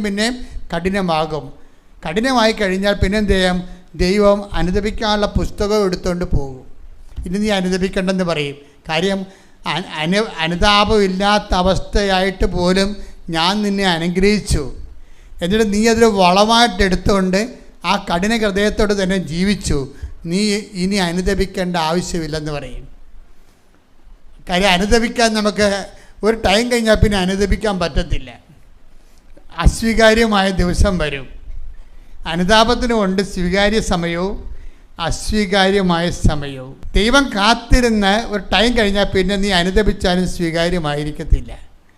അതുകൊണ്ട് രക്ഷയുടെ ദിവസം എന്നൊക്കെ പറയണത് സ്വീകാര്യമായ സമയം. Take the word of God. ശ്രുതികട ഹല്ലേലൂയ. 2 കൊരിന്ത്യർ 6:2. യേശുവേ നന്ദി. ഹല്ലേലൂയ ഹല്ലേലൂയ ഹല്ലേലൂയ ഹല്ലേലൂയ. 2 കൊരിന്തോസ് 6:2. 2 കൊരിന്ത്യർ 6:2. അവിടുന്ന് അരുൾ ചെയ്തു, സ്വീകാര്യമായ സമയത്ത് ഞാൻ നിന്റെ പ്രാർത്ഥന കേട്ടു. രക്ഷയുടെ ദിവസത്തിൽ ഞാൻ നിന്നെ സഹായിക്കുകയും ചെയ്തു. ഇതാ ഇപ്പോൾ സ്വീകാര്യമായ സമയം. ഇതാ ഇപ്പോൾ രക്ഷയുടെ ദിവസം. അപ്പൊ അനുദപിക്കാൻ ഒരു കാലമുണ്ട്. ഈ അനുഗ്രഹത്തിൻ്റെ കാലം എന്ന് പറയുന്നത് തന്നെ അനുതാപത്തിൻ്റെയും കാലമാണ്. അനുഗ്രഹത്തിൻ്റെ കാലത്ത് അനുദപിച്ച് മാറിയില്ലെങ്കിൽ പിന്നെ 12:7 വർക്കൗട്ട് ചെയ്യും. 12:7 ഹെബ്രായർ 12:7 എന്താണ്? അവൻ അനുദപിച്ചു പക്ഷെ സ്വീകരിച്ചില്ലെന്ന്. കാര്യം അനുദപിക്കേണ്ടത് ദൈവം നൽകിയ ഒരു സമയമുണ്ട് അനുദപിക്കാൻ. അത് നോൻപാകാം, അനുഗ്രഹത്തിൻ്റെ കാലമാകാം. ഈ പ്രിസ്ക്രൈബ്ഡ് ടൈമിൽ ഈ നിർദ്ദിഷ്ട സമയത്ത് അനുദപിച്ചില്ലെങ്കിൽ പിന്നത്തെ അനുതാപം സ്വീകാര്യമല്ല, അസ്വീകാര്യമാണ്. ഇങ്ങനെ കുറേ ആൾക്കാർക്ക് അക്കിടി പറ്റിയിട്ടുണ്ട്. സമയം തെറ്റി അനുദപിക്കും. ഈ സമയം തെറ്റി മാവ് പൂത്താനുള്ള അവസ്ഥ എന്താണ്? പുഴുകേറി നശിച്ചു പോകും. എല്ലാത്തിനും സമയമില്ലേ ദൈവം വെച്ചിരിക്കണത്? സമയം ഒന്ന് മാവ് പൂക്കണം എന്ന് നോക്കിയേ, ഒന്ന് സമയം തെറ്റി പൂത്ത് നോക്കിയേ, ഒരു സാധനം നമുക്ക് കിട്ടത്തില്ല. സമയത്തിന് മുമ്പേ പൂത്താലും പ്രശ്നമാണ്. മഞ്ഞ് കയറി എല്ലാം അടന്ന്, കുണ്ണികളെല്ലാം അടന്നു പോകും. അനുതാപത്തിനൊരു ടൈമുണ്ട്. അതാണ് സഭാപ്രസംഗം പറയണത്. എന്താ പറയണത്? പിന്നെ ഒന്നെടുത്ത് ശ്രുതികട ഹല്ലേലൂയ ഹല്ലേലൂയ ഹല്ലേലൂയ ഹല്ലേലൂയ. എല്ലാറ്റിനും ഒരു സമയമുണ്ട്. അതാണ്, എല്ലാത്തിനും ഒരു സമയമുണ്ട്. അനുദപിക്കാനൊരു സമയമുണ്ട്. അതാണ്, എല്ലാത്തിനും ഒരു സമയമുണ്ട്. ആകാശത്തിൻ കീഴുള്ള സമസ്ത കാര്യത്തിനും ഒരവസരമുണ്ട്. ജനിക്കാൻ ഒരു കാലം, മരിക്കാൻ ഒരു കാലം, നടാൻ ഒരു കാലം, നട്ടത് പറിക്കാൻ ഒരു കാലം. ഈ അനുതാപത്തിൻ്റെ ഒരു കാലമുണ്ട്. അപ്പം എനിക്ക് മനസ്സിലായിരിക്കണത്, ഈ എന്തെങ്കിലുമൊക്കെ ഒരു അനുഗ്രഹം കിട്ടുന്ന കാലമില്ലേ? ഇപ്പോൾ കുഞ്ഞുങ്ങൾ പരീക്ഷ ജയിച്ചു, ഓക്കെ, അവിടെ കല്യാണം നടന്നു, നിങ്ങൾ ഉന്തിത്തള്ളി കുഞ്ഞുങ്ങളെ കൊണ്ടുപോയി കുമ്പസാരിപ്പിക്കും. പക്ഷെ ആ മഹനീയ കൃത്യം നടന്ന കുടുംബത്തിൽ അപ്പനും അമ്മയും കുമ്പസാരിക്കത്തില്ല. മനസ്സിലായി? അനുതാപത്തിൻ്റെ കാലമാണ്. ആ കുടുംബത്തിൽ കിട്ടിയ അനുഗ്രഹമാണ്. ഒരു കുഞ്ഞ് ജനിച്ചു. ആ ജനിച്ചപ്പോൾ കുഞ്ഞ് എത്രയോ പേർക്ക് കുഞ്ഞുങ്ങളില്ലാതെ വേദനിച്ച് വിഷമിച്ച് നടക്കണേ. അപ്പോൾ നമ്മുടെ ദൈവം ഒരു കുഞ്ഞിനെ തരുമ്പോൾ അപ്പോഴേ അതിനൊരു അനുഗ്രഹത്തിൻ്റെ എല്ലാ കാലവും അനുദപിക്കാനുള്ള കാലമാണ്. അനുഗ്രഹിക്കും. ഇപ്പം കുഞ്ഞ് ജനിക്കുമ്പോൾ സത്യം പറഞ്ഞാൽ ഇടവക വികാരിയാകുന്ന രീതിയിൽ എനിക്ക് പേടിയാണ്. കുഞ്ഞ് ജനിക്കുമ്പോൾ തന്നെ ഈ ആചാരാനുഷ്ഠാനം അടക്കം പോലെ തന്നെ ആൾക്കാരെ വിളിച്ചു കൂട്ടി അപ്പം തന്നെ പിന്നെ നോൻപാളം നോക്കാതെ പോലും മദ്യം വിളമ്പണ കുടുംബങ്ങളുണ്ട്.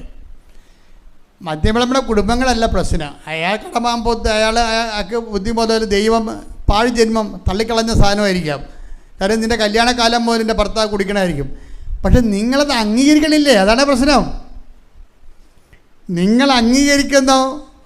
ചില കുടുംബങ്ങളിൽ പെണ്ണുങ്ങളെ ഞാൻ കല്യാണ തലേന്നൊക്കെ ഞാൻ പോകുന്നില്ല. ഇപ്പം എന്നെ പലരും വിളിക്കും, ഇവിടെക്കാരൊക്കെ വിളിക്കും, അച്ഛാ കല്യാണം ഒന്ന് പ്രാർത്ഥിക്കാൻ വരികയില്ല. കാര്യം പെണ്ണുങ്ങളൊക്കെ പൂസായിരിക്കും. അറിയത്തില്ല, കുറേ പുതിയ ജന്മങ്ങൾ ഇറങ്ങിയിട്ടുണ്ട്. അതായത് പണ്ട് ഒരു കല്യാണ വീട്ടിൽ രാത്രി നമ്മൾ പ്രാർത്ഥിക്കാൻ വേണ്ടി ചെല്ലുമ്പോൾ എന്തൊരു അരൂപിയായിരിക്കും അവർക്ക്.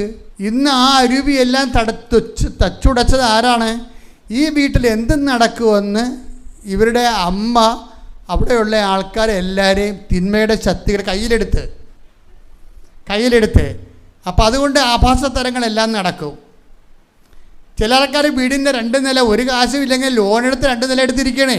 എന്തിനാണെന്നറിയാം? അവിടെ ഇരുന്ന് കപ്പലണ്ടിയും അണ്ടിപ്പരിപ്പും ബിയറും കഴിക്കാൻ വേണ്ടി മാത്രം 2 നില ഉണ്ടാക്കിയിരിക്കുന്ന ആൾക്കാരുണ്ട്. അവിടെ നിന്ന് അറ്റാക്ക് വന്നിട്ട് പിടിച്ചോണ്ട് വന്നിട്ട് താഴെ വരുമ്പോൾ തന്നെ ആളിനെ ക്ലോസ് ആകുകയോ കുറയുമ്പോൾ. ഇതൊക്കെ എല്ലാത്തിനും ടൈമില്ലേ? ചാകാനും ഒരു ടൈമുണ്ടാവും. നിങ്ങൾ ദൈവത്തെ മറന്നൊരു സംഭവം ചെയ്യരുത്. ദൈവമായിട്ട് ജീവിക്കുക വെച്ചാൽ നല്ല പ്രൊട്ടക്ഷൻ കിട്ടുന്ന പരിപാടിയാണ്. പക്ഷെ അത് അത്രയ്ക്ക് ഈസി അല്ല. ശരിക്കും നമ്മൾ ശ്രദ്ധിക്കേണ്ട കാര്യങ്ങൾ നമ്മൾ ശ്രദ്ധിക്കണം. കെയർലെസ്സായിട്ട് ജീവിച്ച് അനുഗ്രഹങ്ങൾ അടിച്ചു മാറ്റുമ്പോഴും ദൈവം അനുഗ്രഹിക്കുന്നുണ്ട്. ഞങ്ങളുടെ പാപത്തിന് ദൈവം ലൈസൻസ് തന്നിട്ടുണ്ടെന്ന് വിചാരിക്കരുത്. ഏത് സമയത്താണ് ആളെ ഉൾപ്പെടെ പോകണമെന്ന് അറിയാൻ പറ്റത്തില്ല. എനിക്ക് ചില മരിപ്പിനൊക്കെ അടക്കാൻ ചെല്ലുമ്പോൾ എനിക്ക് ഒരു പ്രശ്നം തോന്നാറില്ല. അവിടെ കന്നകാളെ കൂവി നിലവിളിക്കുന്നുണ്ടാവും. എനിക്ക് അണ്ണന്മാരുടെ എല്ലാത്തിൻ്റെ അവസ്ഥകൾ അറിയാം. ഇരന്ന് പണി മേടിച്ചിരിക്കുന്നതാണ്. ഇനി റീത്തും പിടിച്ച് പോകാതെ വേറെ മാർഗ്ഗമില്ല. ഇരന്ന് പണി മേടിച്ച് എനിക്ക് ഒരു നിലവിളി കേൾക്കത്തില്ല. കാര്യമൊക്കെ നിങ്ങളുടെ നിലവിളി നേരത്തെ നിലവിളിക്കേണ്ടായിരുന്നു. നിങ്ങൾ ദൈവത്തിൽ നിന്നൊരു കുടുംബം അകലുന്നോ, ദൈവത്തിൻ്റെ സംരക്ഷണം നഷ്ടപ്പെടുന്നു എന്ന് തോന്നുമ്പോൾ നിങ്ങൾ ദൈവത്തിൻ്റെ ഉള്ള ആൾക്കാരാണെങ്കിൽ ദൈവം നിങ്ങൾക്ക് കണ്ണീര് തരും. എന്താ കാര്യം? കണ്ണീര് ദൈവം തരണതാണ്. ദൈവം തരുന്ന കണ്ണീരെന്താണ്? ഒരു മനുഷ്യന് പ്രൊട്ടക്ഷൻ ഉണ്ടെങ്കിൽ, ദൈവ സംരക്ഷണം ഉണ്ടെങ്കിൽ, ദൈവത്തിൽ നിന്നൊരു ഇഞ്ച് മാറിക്കഴിഞ്ഞാൽ നമ്മുടെ കണ്ണിൽ നിന്ന് നമുക്ക് ദുഃഖം വരും. പാപത്തെക്കുറിച്ച് വേദന വരും. കർത്താവിൽ നിന്ന് അകന്നു പോകണമല്ലോ. അതിന് അങ്ങനെ എന്തുമാത്രം കുടുംബങ്ങളുണ്ടെന്നറിയാവോ? നിസ്സാര കാര്യത്തിന് പോലും ദൈവത്തെ അകന്നു പോകുമ്പോൾ വേദനിക്കുകയും വിഷമിക്കുകയും സങ്കടപ്പെടുകയും, എന്നാൽ ദൈവത്തോട് ഒന്ന് ആവരാതി പറയാതെ നിൽക്കുകയും അവിടെ ഉള്ള വിശ്വാസത്തിൽ ജീവിച്ചു പോവുകയും ചെയ്യുന്ന എന്തുമാത്രം കുടുംബങ്ങളുണ്ട്. അതുകൊണ്ടല്ലേ ഈ വിശ്വാസം ഇവിടെ നിലനിന്ന് പോണത്. അതുകൊണ്ട് ദൈവവേദന ഉടമ്പടി എടുത്തവരാണെങ്കിൽ ഉടമ്പടിയുടെ നിയോഗങ്ങൾ തമ്മിൽ കടിച്ചു തൂങ്ങാതെ ദൈവവും നിങ്ങളും തമ്മിലുള്ള ബന്ധത്തിൽ വിഷയത്തെക്കാളുപരി ദൈവത്തിന് പ്രാധാന്യം കൊടുത്തുകൊണ്ട് ദൈവവുമായി ജീവിക്കുന്ന ഒരു ജീവിതം. നമ്മൾ കണ്ട സാക്ഷ്യത്തിൽ പോലീസുകാരനല്ലേ സംഗീത്, അദ്ദേഹം കയറി സാക്ഷ്യം പറഞ്ഞിരുന്നു ഭാര്യയുടെ കൂടെ. അപ്പം അദ്ദേഹം പറഞ്ഞത് എനിക്ക് ഭയങ്കരമായിട്ട് കുറച്ചുകൂടി വൈഫിൻ്റെ കാര്യം. അവരുടെ ലൈഫ് നോക്കുമ്പോൾ നമുക്ക് എന്നെ കുറച്ച് വല്ലാത്ത രീതിയിൽ സങ്കടപ്പെടുത്തിയിട്ടുള്ള ഒരു വ്യക്തികളാണ് ഇവർ. കാര്യം ഇവരെന്നോട് ചോദിച്ചു, അച്ഛാ കർത്താവ് എന്ത് പറയണു, ഞങ്ങൾ ദത്തെടുക്കണമെന്ന് ചോദിക്കുമ്പോൾ മെസ്സേജ് കിട്ടിയത് നിങ്ങൾ വെയിറ്റ് ചെയ്യുക, ദത്തെടുക്കേണ്ടെന്നാണ് മെസ്സേജ് കിട്ടിയത്. അപ്പം ഞാനതനുസരിച്ച് പറഞ്ഞു. ഞാൻ പറഞ്ഞതല്ല, അത് ദൈവം പറഞ്ഞതാണെന്ന് മനസ്സിലാക്കിയിട്ട് അവർ പോയി. അങ്ങനെ 2014 കഴിഞ്ഞു. കൃപാസനം മാറിപ്പോയി. കൃപാസനത്തിൻ്റെ ഫേസ് ലിഫ്റ്റായി. അമ്മയുടെ പ്രത്യക്ഷീകരണം നമ്മളത് ഏറ്റെടുത്ത് പ്രഖ്യാപിച്ചപ്പോൾ അമ്മ പിന്നെ ഇവിടെ സ്ഥിരതാമസമായി, പിന്നെ സഞ്ചാരി മാതാവായി, പിന്നെ ആൾക്കാരുടെ കൂടെ അത് ഉടമ്പടി എടുത്ത് ജീവിക്കുന്ന ആൾക്കാരുടെ വീടുകളിലൊക്കെ പോയി. ലക്ഷോപലക്ഷം മനുഷ്യർ ദൈവത്തെ അനുഭവിച്ച് കഴിഞ്ഞപ്പോൾ ഇവർ വീണ്ടും വന്ന്. അപ്പോൾ വന്നപ്പോൾ എന്താ പ്രശ്നം? അവർക്ക് കുഞ്ഞുമില്ല, ദത്തെടുക്കണമെന്ന് അമ്മ പറയുകയും ചെയ്ത്. ഇപ്പോൾ ആ ചേച്ചിക്ക് ക്യാൻസറുമാണ്. അപ്പോൾ ഇതെൻ്റെ ചങ്ക് പൊടിഞ്ഞു പോയി. ശരിക്കും പറഞ്ഞാൽ ഞാൻ ഇതല്ലല്ല പ്രതീക്ഷിച്ചത്. ഞാൻ പ്രതീക്ഷിച്ചത് 2014 ദത്തെടുക്കേണ്ടെന്ന് പറയുമ്പോൾ 2016 വരുമ്പോൾ കർത്താവ് ശരിക്കും ഇങ്ങനെയാണ് സംഭവിക്കണത്. കുഞ്ഞിനെ കൊടുക്കുക കർത്താവ്, അങ്ങനെയാണ് ചെയ്യണത്. പക്ഷേ അതിന് പകരം ക്യാൻസറാണ് കൊടുത്തത്. എന്നിട്ട് ഇതിങ്ങനെ ഈ പോലീസുകാരനും ഭാര്യയും കൂടി വരും. ഈ ക്യാൻസറിൻ്റെ സമയത്തും ഈ പോലീസുകാരന് വൈഫിനോട് അതിനെ കൊണ്ടുവരേണ്ട കാണുമ്പോൾ നമുക്ക് വിഷമം തോന്നി. ശരിക്കും അയാൾ ഭയങ്കര കരുതലോടുകൂടിയാണ് ആ ക്യാൻസറിൻ്റെ ഫസ്റ്റ് സ്റ്റേജ്. അപ്പോൾ അവിടെ ഒന്ന് പ്രാർത്ഥിച്ച് കഴിഞ്ഞപ്പോൾ പിന്നെ ഒരു കൊല്ലം കഴിഞ്ഞപ്പോൾ സെക്കൻഡ് സ്റ്റേജിലോട്ട് പോയി. അപ്പോൾ നിങ്ങൾ പ്രാർത്ഥിക്കണേ എന്തുമാത്രം ടെൻഷൻ അടിക്കുന്നുണ്ട് മനുഷ്യൻ. കാരണം പ്രാർത്ഥിക്കും തോറും നമ്മൾ പ്രാർത്ഥിക്കുമ്പോൾ ഇത് അറസ്റ്റ് ചെയ്യാനല്ല പ്രാർത്ഥിക്കണത്. പക്ഷെ പ്രാർത്ഥിക്കുമ്പോൾ സംഭവിക്കണത് എന്താണ്? ആ സെക്കൻഡ് സ്റ്റേജിലോട്ട് പോവുകയാണ് സംഭവിക്കണത്. സെക്കൻഡ് സ്റ്റേജിലേക്ക് പിന്നെ 2020 അപ്പോഴത് ഫോർത്ത് സ്റ്റേജായി. ഫോർത്ത് സ്റ്റേജ് ആകുമ്പോൾ ഒരു ഫോർത്ത് സ്റ്റേജ് ക്യാൻസർ. ഇവർക്കാണെങ്കിൽ വലിയ തൂക്കമില്ലാത്ത ലേഡിയാണ്. എൻ്റെ അത്രയൊക്കെ ആരോഗ്യമുള്ളൂ. അപ്പോൾ അവർക്ക് ഇത് ഫോർത്ത് സ്റ്റേജ് ആയപ്പോഴുണ്ടല്ലോ തളർന്ന്, എന്നിട്ടിങ്ങനെ തളർന്നിട്ട് പോലും ഇതിനെ താങ്ങി പിടിച്ചുകൊണ്ട് ഈ ആൾക്കാരെ വന്ന് ഈ മനുഷ്യൻ നിൽക്കും. അപ്പം അന്നേരം പിന്നെ അതിനിടയ്ക്ക് അങ്ങനെ SA ആയി. എന്നിട്ടും വിശ്വാസം വിടാതെ നിൽക്കും. ഞാനാണെങ്കിൽ വന്ന് കർത്താവിൻ്റെ കാര്യത്തിൽ കിടക്കും. എന്താ കാര്യം? ഈശോ തന്നെ ഈ വിഷയം നേരിട്ട് ഇടപെടണം. ഇത് നമുക്കൊന്നും ചെയ്യാനില്ല. ഇതിൻ്റെ അകത്ത് അടിക്കടി വഷളായിക്കൊണ്ടിരിക്കുകയാണ്. ഇനി ചിലപ്പോൾ അവർ വരത്തില്ല. അതാണ് വിഷയം. അവരുടെ ലാസ്റ്റ് സീനാണ് നമ്മൾ കാണുന്നത്, 4th സ്റ്റേജിൽ. അപ്പോൾ എനിക്കാണെങ്കിൽ എൻ്റെ ആയുസ് കണ്ടിച്ചു പോണ പോലെ ഞാൻ കർത്താവിൻ്റെ കാലത്ത് പോയി കിടക്കും. എന്നിട്ട് ഞാൻ ചെന്ന് ആ കൈ എടുത്ത് ഇവിടെ തലയിൽ വെക്കും. എന്നിട്ട് പറയും, ശരിയാകും മക്കളെ, കർത്താവ് നമ്മളെ സഹായിക്കുമെന്നൊക്കെ പറഞ്ഞു വിടും. അത് കറക്റ്റാണ്, ഞാനല്ല പറയണത്. കാരണം ഞാൻ കർത്താവിൻ്റെ നാമത്തിലല്ല അവരോട് പറയണത്. ആ സ്റ്റേജിൽ പറയാൻ ഭയങ്കര പാടാ ശരിക്കും, ആശ്വസിപ്പിക്കാൻ പാടാ ശരിക്കും. പക്ഷേ ഈ കാലങ്ങളിലെല്ലാം ഇവരിങ്ങനെ വിശ്വാസത്തിൽ നിൽക്കും. അപ്പോൾ ഉടമ്പടിയിലായിപ്പോയി അവർ. ഉടമ്പടി പുതുക്കിക്കൊണ്ടേയിരിക്കും. ക്യാൻസറിൻ്റെ സ്റ്റേജുകൾ മാറുന്നതനുസരിച്ച് വീണ്ടും ഉടമ്പടി അവർ പുതുക്കിക്കൊണ്ടേയിരിക്കും. ആവുന്നത്ര ആരോഗ്യത്തോടെ അയാൾ ആ ഉടമ്പടിയുടെ ശുശ്രൂഷ പറ്റുന്നത്രയും ചെയ്തുകൊണ്ട് വിശ്വസ്തത പാലിക്കും. ഈ വിശ്വസ്തതയാണ് ഇവരുടെ ഏറ്റവും വലിയ വിജയമെന്ന് പറയുന്നത്. എന്ത് സ്റ്റേജാണെങ്കിലും ആ ഒരു പ്രാർത്ഥനയെന്നും പ്രവർത്തനങ്ങളിൽ നിന്നും ഒന്നും മാറത്തില്ല. സാധാരണ ഒരു ആൾക്കാർ ഉപയോഗിക്കുന്ന ഫെയ്ത്ത് അല്ല അവർ ഉപയോഗിക്കുന്നത്, വേറെ എന്തൊരു ഫെയ്ത്താണ് ഉപയോഗിക്കുന്നത്. അവർ വിഷയത്തിനേക്കാൾ ഉപരി അവർ ആങ്കർ ചെയ്തിരിക്കുന്നത് ദൈവത്തിലാണ്. അത് കാരണം ദൈവഹിതം നിറവേറിയാലും അതും ദൈവാനുഗ്രഹമായിട്ട് കരുതിക്കൊണ്ട് പോകുന്ന ഒരു ജീവിത സാക്ഷ്യമാണത്. എനിക്കത് ശ്രദ്ധിക്കാൻ കഴിയുന്നുണ്ട് ശരിക്കും. അപ്പം അതിന് ശേഷം പിന്നീട് ഇവർ വരണത് ക്യാൻസർ സുഖപ്പെട്ടു അവർ പ്രഗ്നൻ്റ് ആയെന്ന് പറഞ്ഞാൽ വരണത്. അത് രസമുണ്ട് വിഷയത്തിൽ. പ്രഗ്നൻ്റ് ആണ്, ഇവരുടെ പീരീഡ്സ് കറക്റ്റല്ല. അത് കാരണം ഇവർ പ്രഗ്നൻ്റ് ആയത് ഇവർ അറിയണില്ല. വയറിലുണ്ടാകുന്ന ചില വിഷമങ്ങൾ കാരണം ടെസ്റ്റ് ചെയ്യാൻ ചെന്നപ്പോഴാണ് 3.5 മാസമായിട്ട് പ്രഗ്നൻ്റ് ആണെന്ന് അറിയണത്. അതാ വിഷയം. അപ്പം കർത്താവ് പറഞ്ഞ വാക്ക് എന്താ വെച്ചാൽ ഈ സർക്കിൾ ഇൻസ്പെക്ടർ ഇവിടെ ഒന്ന് പറയണ്ടേ. അതായത് ഇക്കാലങ്ങളിലെല്ലാം ഞാൻ ഇവളുടെ കൂടെയും ഞങ്ങൾ ഒരുമിച്ച് ഈ സങ്കടവും കൊണ്ട് മുന്നോട്ട് പോകുമ്പോൾ എന്നെ നിലനിർത്തിയൊരു വാക്കുണ്ട്. അതാണ് വചനത്തിൻ്റെ ഒരു പ്രത്യേകത. അതാണ് നിങ്ങൾ ഉടമ്പടി ധ്യാനം കൂടണമെന്ന് പറഞ്ഞതിൻ്റെ കാരണം വചനം എന്താണെന്ന് നമ്മുടെ ജീവിതത്തിൽ ചെയ്യണമെന്ന് വെച്ചാൽ നിലനിൽപ്പ് തരും. നിലനിൽപ്പ് വചനം മാത്രമേ തരത്തുള്ളൂ. അനുഗ്രഹം വേറെ, നിലനിൽപ്പ് വേറെ. കർത്താവ് പറഞ്ഞില്ലേ, നിങ്ങൾ എൻ്റെ സ്നേഹത്തിൽ നിലനിൽക്കുവിൻ. അതാണ് നിലനിൽക്കുക എന്ന് പറയുന്നത്. പല ആൾക്കാരുടെ ഒരു പ്രശ്നമെന്ന് പറഞ്ഞാൽ എന്താണ്? അവർക്ക് അനുഗ്രഹം കിട്ടുന്ന കാലം വരെ അവർക്ക് നിലനിൽക്കാൻ പറ്റണില്ല. അതാണല്ല പ്രശ്നം. നമ്മൾ അണ്ടക്കൊണ്ട് വളം വെക്കേണ്ട കാര്യമില്ല.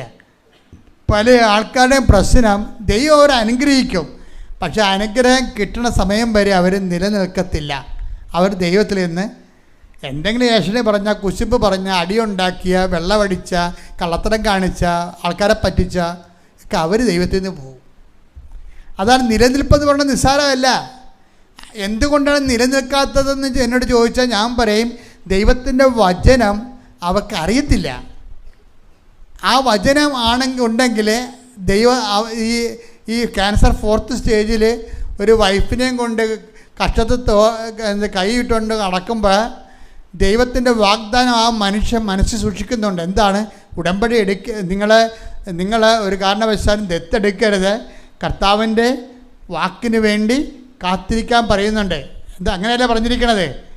ആ കുഞ്ഞിന് വേണ്ടി കർത്താവ് കുഞ്ഞിനെ തരും. അപ്പോൾ പക്ഷേ നമുക്ക് അത് ആ വാഗ്ദാനം വേറെ, അനുഭവങ്ങൾ വേറെയാണ്. അനുഭവം എന്താണ്? ക്യാൻസറാണ്. വാഗ്ദാനം എന്താ പറഞ്ഞിരിക്കണത്? ദത്തെടുക്കേണ്ട, കർത്താവ് കുഞ്ഞുങ്ങളെ തരുമെന്നാണ്. അപ്പോൾ വാഗ്ദാനങ്ങൾ ദൈവം വിശ്വസ്തനായതുകൊണ്ട് ഈ മനുഷ്യന് നിലനിൽപ്പിൻ്റെ വരം കിട്ടി. നിലനിൽപ്പിൻ്റെ വരം എന്ന് പറഞ്ഞാൽ എന്താണ്? അത് അദ്ദേഹം പറയുന്നുണ്ട്, എൻ്റെ നിലനിൽപ്പ് എന്നെ നിലനിർത്തിയത് ഈ 4th സ്റ്റേജ് ക്യാൻസറിലെ വൈഫിനെ ചികിത്സിക്കാൻ നടക്കുമ്പോഴും എൻ്റെ കർത്താവ് ഞങ്ങൾക്ക് കുഞ്ഞിനെ തരുമെന്ന് പറയുന്ന വാഗ്ദാനത്തിൽ ഞാൻ വിശ്വസിച്ച് നിലനിൽക്കാൻ കാരണം 2 കൊരിന്ത്യർ 12:9 ഞാൻ എപ്പോഴും പറയുന്ന വചനമാണത്. അത് അദ്ദേഹത്തിന് അഭിഷേകമായി കിട്ടി. ആ വചനം ഒന്ന് കേട്ടെ, ശ്രുതിക്കട്ടെ. ഹല്ലേലൂയ. ഹല്ലേലൂയ ഹല്ലേലൂയ ഹല്ലേലൂയ ഹല്ലേലൂയ. എന്നാൽ അവിടുന്ന് എന്നോട് അരുൾ ചെയ്തു. പറഞ്ഞു, എന്നാൽ അവിടുന്ന് എന്നോട് അരുളി ചെയ്തു നിനക്ക് എൻ്റെ കൃപ മതി. നിനക്ക് എൻ്റെ കൃപ മതി. ആ മക്കളില്ലെങ്കിലും ക്യാൻസർ ആണെങ്കിലും what you need my grace. നിനക്ക് എൻ്റെ കൃപ. അതാണ് ഇവർക്ക് കിട്ടിയിരിക്കുന്നത്. അനുഗ്രഹമല്ല, കൃപ എന്ന് വെച്ച് കഴിഞ്ഞാൽ ഏത് കെട്ട കാലത്തിലൂടെയാണ് പോണമെന്നുണ്ടെങ്കിൽ അതിൻ്റെ ആവിയും പുകയും അഗ്നിയിലൂടെ നടക്കും. അഗ്നി നിന്നെ വിഴുങ്ങത്തില്ല. സന്തത്തിലൂടെ നടക്കും, സന്തം നിന്നെ മുക്കത്തില്ലെന്ന് പറഞ്ഞ പോലെ ഈ മക്കളെ ദൈവം ഇങ്ങനെ കൊണ്ടുപോവുകയാണ്. അവർക്ക് വിഷയത്തെക്കാൾ ഉപരി ദൈവത്തിൽ ജീവിക്കുന്നു, ദൈവത്തെയും കൊണ്ട് നടക്കുന്നു. ആ ദൈവം നൽകുന്ന ആത്മധൈര്യത്തിൽ അഭിഷിക്തരായിക്കൊണ്ട് ദൈവാനുഭവത്തിൻ്റെ ഒരു യാത്ര ചെയ്യുകയാണ്. ശരിക്കും പറഞ്ഞാൽ ദൈവത്തെ അറിയുക എന്ന് പറഞ്ഞാൽ അതാണ്, ദൈവം ഉദ്ദേശിക്കേണ്ടതും അതാണ്. അപ്പം ഈ മനുഷ്യൻ ഇതുപോലെ ഒരു സാക്ഷ്യത്തിലേക്ക് വരുന്നതിന് നിലനിൽപ്പ് എന്താ പറയണത്? നിലനിൽപ്പ് ഈ 2 Corinthians 12:9 എന്താണ്? നിനക്ക് എൻ്റെ കൃപ മതി. My grace is sufficient for you. Sufficient വെച്ചാൽ നിനക്ക് എൻ്റെ കൃപ മതി. അതുകൊണ്ടാണ് ഞാൻ എപ്പോഴും എൻ്റെ സഹോദരങ്ങളോട്, എൻ്റെ ശ്രോതാക്കളോട് ഞാൻ എപ്പോഴും പറയും, നിങ്ങൾ ഈ ബ്ലെസ്സിങ്ങിൻ്റെ സൂചി മാറ്റി കൃപയിലേക്ക് വെക്കണം. കൃപ പവർ ഓഫ് ഗോഡാണ്. ആ പവർ ഓഫ് ഗോഡ് വർക്ക് ചെയ്യണത് ബലഹീനതയിലാണ്. നമുക്ക് എന്തെങ്കിലും ബലഹീനതയുള്ളപ്പോൾ, ഈ ബലഹീനതയുള്ളപ്പോൾ എന്താ സംഭവിക്കണത്? അപ്ലോഡിങ് ടൈമാണത്. ബലഹീനതയുള്ളപ്പോൾ അപ്ലോഡിങ് ടൈമാണ്. മുന്നോട്ട് ഇപ്പോൾ വിമാനങ്ങൾ മോളിൽ ആകാശത്തിന് ഇന്ധനം എടുക്കണില്ലേ? ഇന്ധനം എടുക്കുമ്പോൾ എന്താ ചെയ്യണത്? അത് ആകാശത്ത് നിൽക്കും, ഓടത്തില്ല.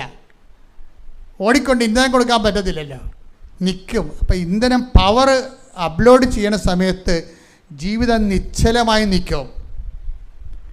ജീവിതം മുന്നോട്ടില്ല.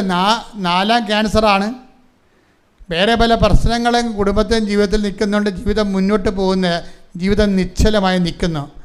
പരീക്ഷയ്ക്ക് തോറ്റു, ജർമ്മൻ 3 പ്രാവശ്യം എഴുതി, വിസ വരണില്ല, നിശ്ചലമായിരിക്കുന്നു ജീവിതം. ഈ ജീവിതം നിശ്ചലമായിരിക്കുമ്പോഴേ ബുദ്ധിബോധമുള്ളവർ ഓർക്കണം, പവർ അപ്ലോഡിങ് ടൈമാണ്. നിങ്ങൾ ആവശ്യമില്ലാത്ത രീതിയിൽ നിലവിളിച്ച് ഈ വീട്ടിൽ കാണിക്കുന്ന അഭ്യാസങ്ങളില്ലേ, അത് എപ്പോഴും ഏറ്റവും അഭ്യാസങ്ങൾ കാണിക്കുന്നത് എല്ലാവരും കാണിക്കും. നിങ്ങളെ എല്ലാം പലരും നശിക്കാൻ കാരണം നിങ്ങളെ മോശം റിസൾട്ട് വരുമ്പോൾ നിങ്ങൾ വീട്ടിൽ കാണിക്കുന്ന അഭ്യാസങ്ങളാണ്. ചില ആൾക്കാർ 3 ദിവസം തന്നെ തലേണിയെ കമന്ന് കിടന്ന് ഭക്ഷണം കഴിക്കാതെ കിടക്കും. പിന്നെ വിശക്കുമ്പോഴത്തേക്ക് കഴിക്കുക, അത് വേറെ വിഷയം. എല്ലാ അഭ്യാസങ്ങളല്ലേ, ജനിച്ച കാലം മുതൽ കാണിക്കുന്ന അഭ്യാസങ്ങളല്ലേ. പക്ഷേ ഈ അഭ്യാസം നിങ്ങളെ വീട്ടിൽ നിങ്ങളെന്താ, നിങ്ങളെ കുറ്റപ്പെടുത്താതിരിക്കാനും ഇനിയും ബീറ്റുവിന് കാശ് വേണമല്ലോ. അപ്പം പറയും എവിടെ നിന്ന് കൊണ്ടുവരാൻ, അവൾ പണിക്ക് പോകാൻ പറയും. അത് പറയാതിരിക്കാൻ അപ്പൻ്റെ വാപൊത്താൻ വേണ്ടി കമന്ന് കിടക്കണത്. അപ്പോൾ അപ്പം വരുമ്പോൾ അമ്മ പറയും അവളെ കമന്ന് കിടക്കുകയാണ്, ഭക്ഷണം കഴിക്കണില്ലെന്ന് പറയും. അപ്പോൾ അപ്പൻ്റെ മനസ്സ് ഇടിഞ്ഞ്, പെൺമക്കളാണെങ്കിൽ അപ്പം പിന്നെ എടി മകളെ വാ കഴിക്കെന്ന് പറയും. നമുക്ക് അച്ഛൻ കാശ് തരാവേ, ഇനി എഴുതിക്കുക. അതാണ് അവളുടെ ഉദ്ദേശം. അവളുടെ ഉദ്ദേശം അതാണ്. കമന്ന് കിടന്ന് ഭക്ഷണം കഴിക്കാതിരിക്കുമ്പോൾ അപ്പം വഴക്കിടത്തില്ലല്ലോ. ഇവളിങ്ങനെ സ്മാർട്ടായിട്ട് നടക്കണേ. അപ്പം പറയവേ നീ ഈ കുടുംബം നശിപ്പിക്കുമല്ലേ, ഇപ്പം 3ാമത്തെ എഴുത്തല്ലേ എഴുതണത്, 90,000 രൂപയായല്ല, എവിടെ നിന്ന് കൊണ്ടുവരും എന്ന് ചോദിക്കും. അത് ചോദിക്കാതിരിക്കാനാണ് ഇവൾ കമന്ന് കിടക്കണത്. തട്ടിപ്പും വെട്ടിപ്പും കയ്യിലുണ്ടെങ്കിൽ നിങ്ങളെ അഭ്യാസം എടുക്കരുത്. ദൈവം ഇതെല്ലാം കാണുന്നുണ്ട്, അതാണ് കുഴപ്പം. ദൈവത്തെ അറിയാൻ പാടാത്ത കൊണ്ടും പരിശുദ്ധാത്മാവില്ലാത്ത കൊണ്ടും ഇങ്ങനെ വിക്രിയകളൊക്കെ കാണിച്ചുകൊണ്ട് കാര്യങ്ങൾ ഇതുകൊണ്ട് ഇരുട്ടുകൊണ്ട് കൂട്ടടച്ചിട്ട് കാര്യമില്ല. നിങ്ങൾ ഈ കാലം പവർ ലോഡിങ് ടൈമാണ്. നിങ്ങൾ മാത്രം അവർ ഈ ലോകത്ത് തോറ്റിരിക്കണത്. ഈ ജയിച്ചവരെല്ലാം ഒരു കാലത്ത് തോറ്റവരാണ്. ഇന്ന് ആരെങ്കിലും എന്തെങ്കിലും ആയിട്ടുണ്ടെങ്കിൽ അവരത് കണ്ണീരിൻ്റെ വിലയാണ്. എന്താ കാരണം എന്ന് വെച്ച് കഴിഞ്ഞാൽ നമ്മളെ സംബന്ധിച്ചിടത്തോളം ഒരു കാലമാണിത്. കല്ല് പെറുക്കി കളയാനൊരു കാലം, കരയാൻ ഒരു കാലം, ചിരിക്കാൻ ഒരു കാലം.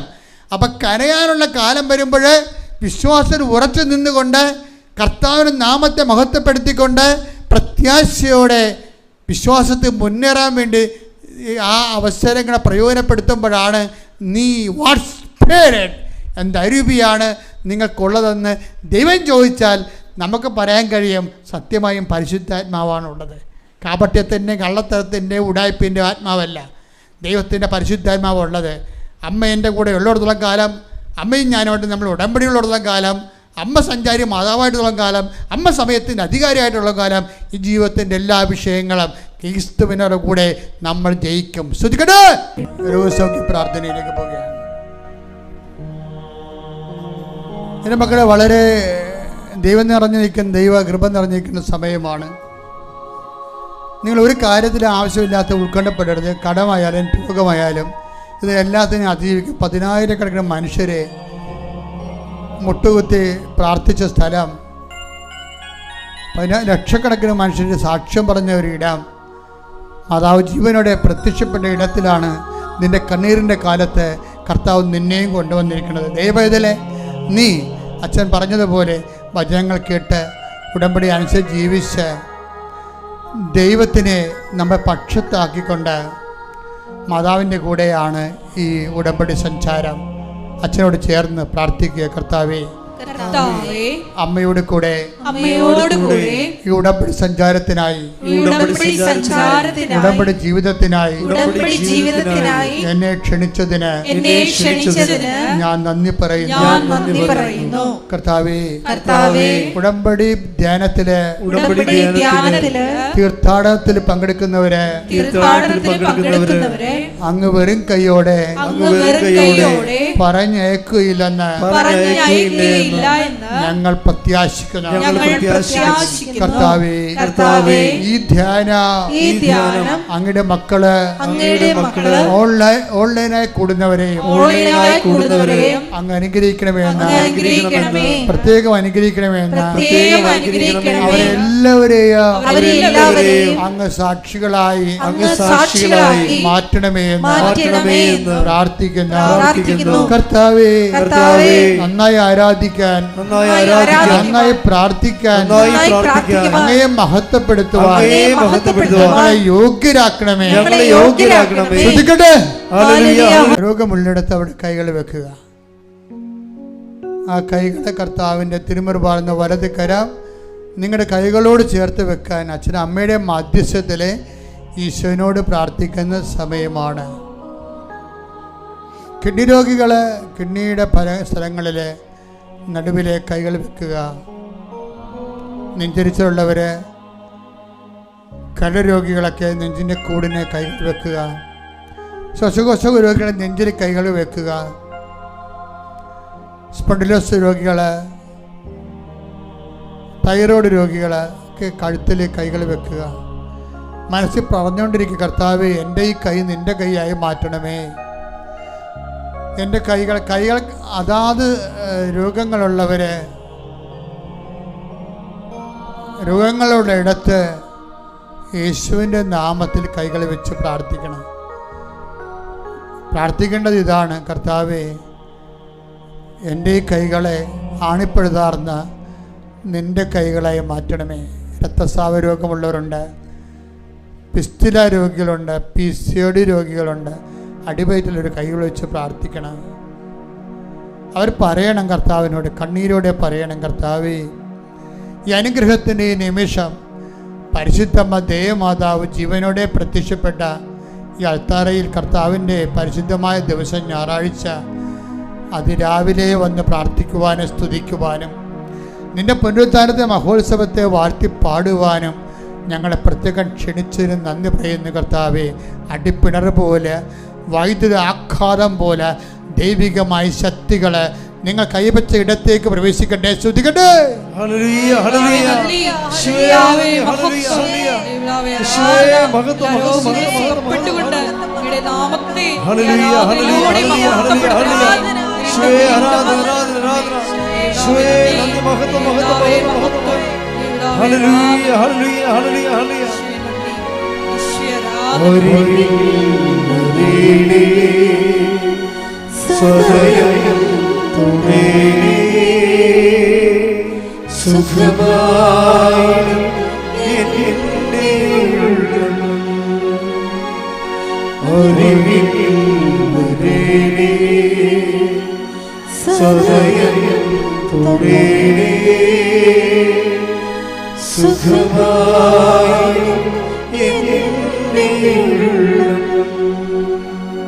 മകളെ, മക്കളില്ലാത്തവര്, ഗർഭിണികള് അവരുടെ വയറ്റിൽ ഇപ്പോൾ കൈവച്ച് പ്രാർത്ഥിക്കേണ്ടതാണ്.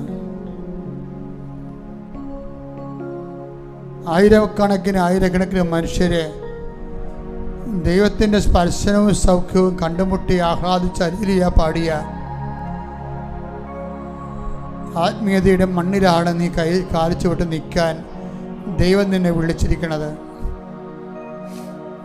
അച്ഛൻ എല്ലാവർക്കും വേണ്ടി പ്രാർത്ഥിക്കേണ്ട സമയമാണിത്.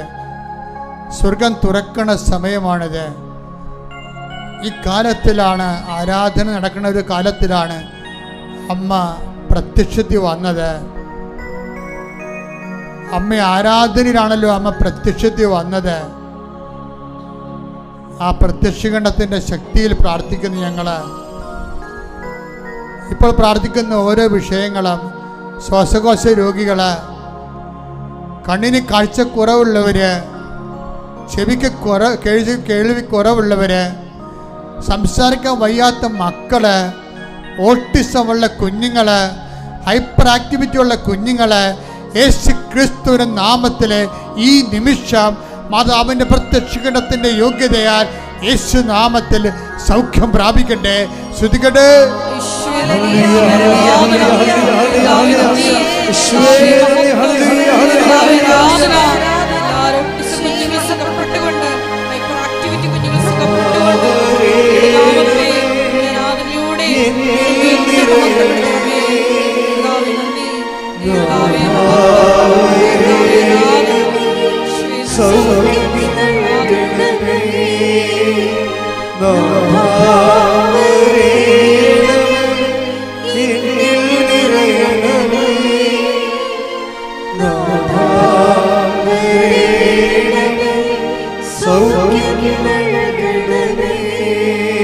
പരിശുദ്ധ പരമ ദിവ്യകാരുണ്യത്തിന്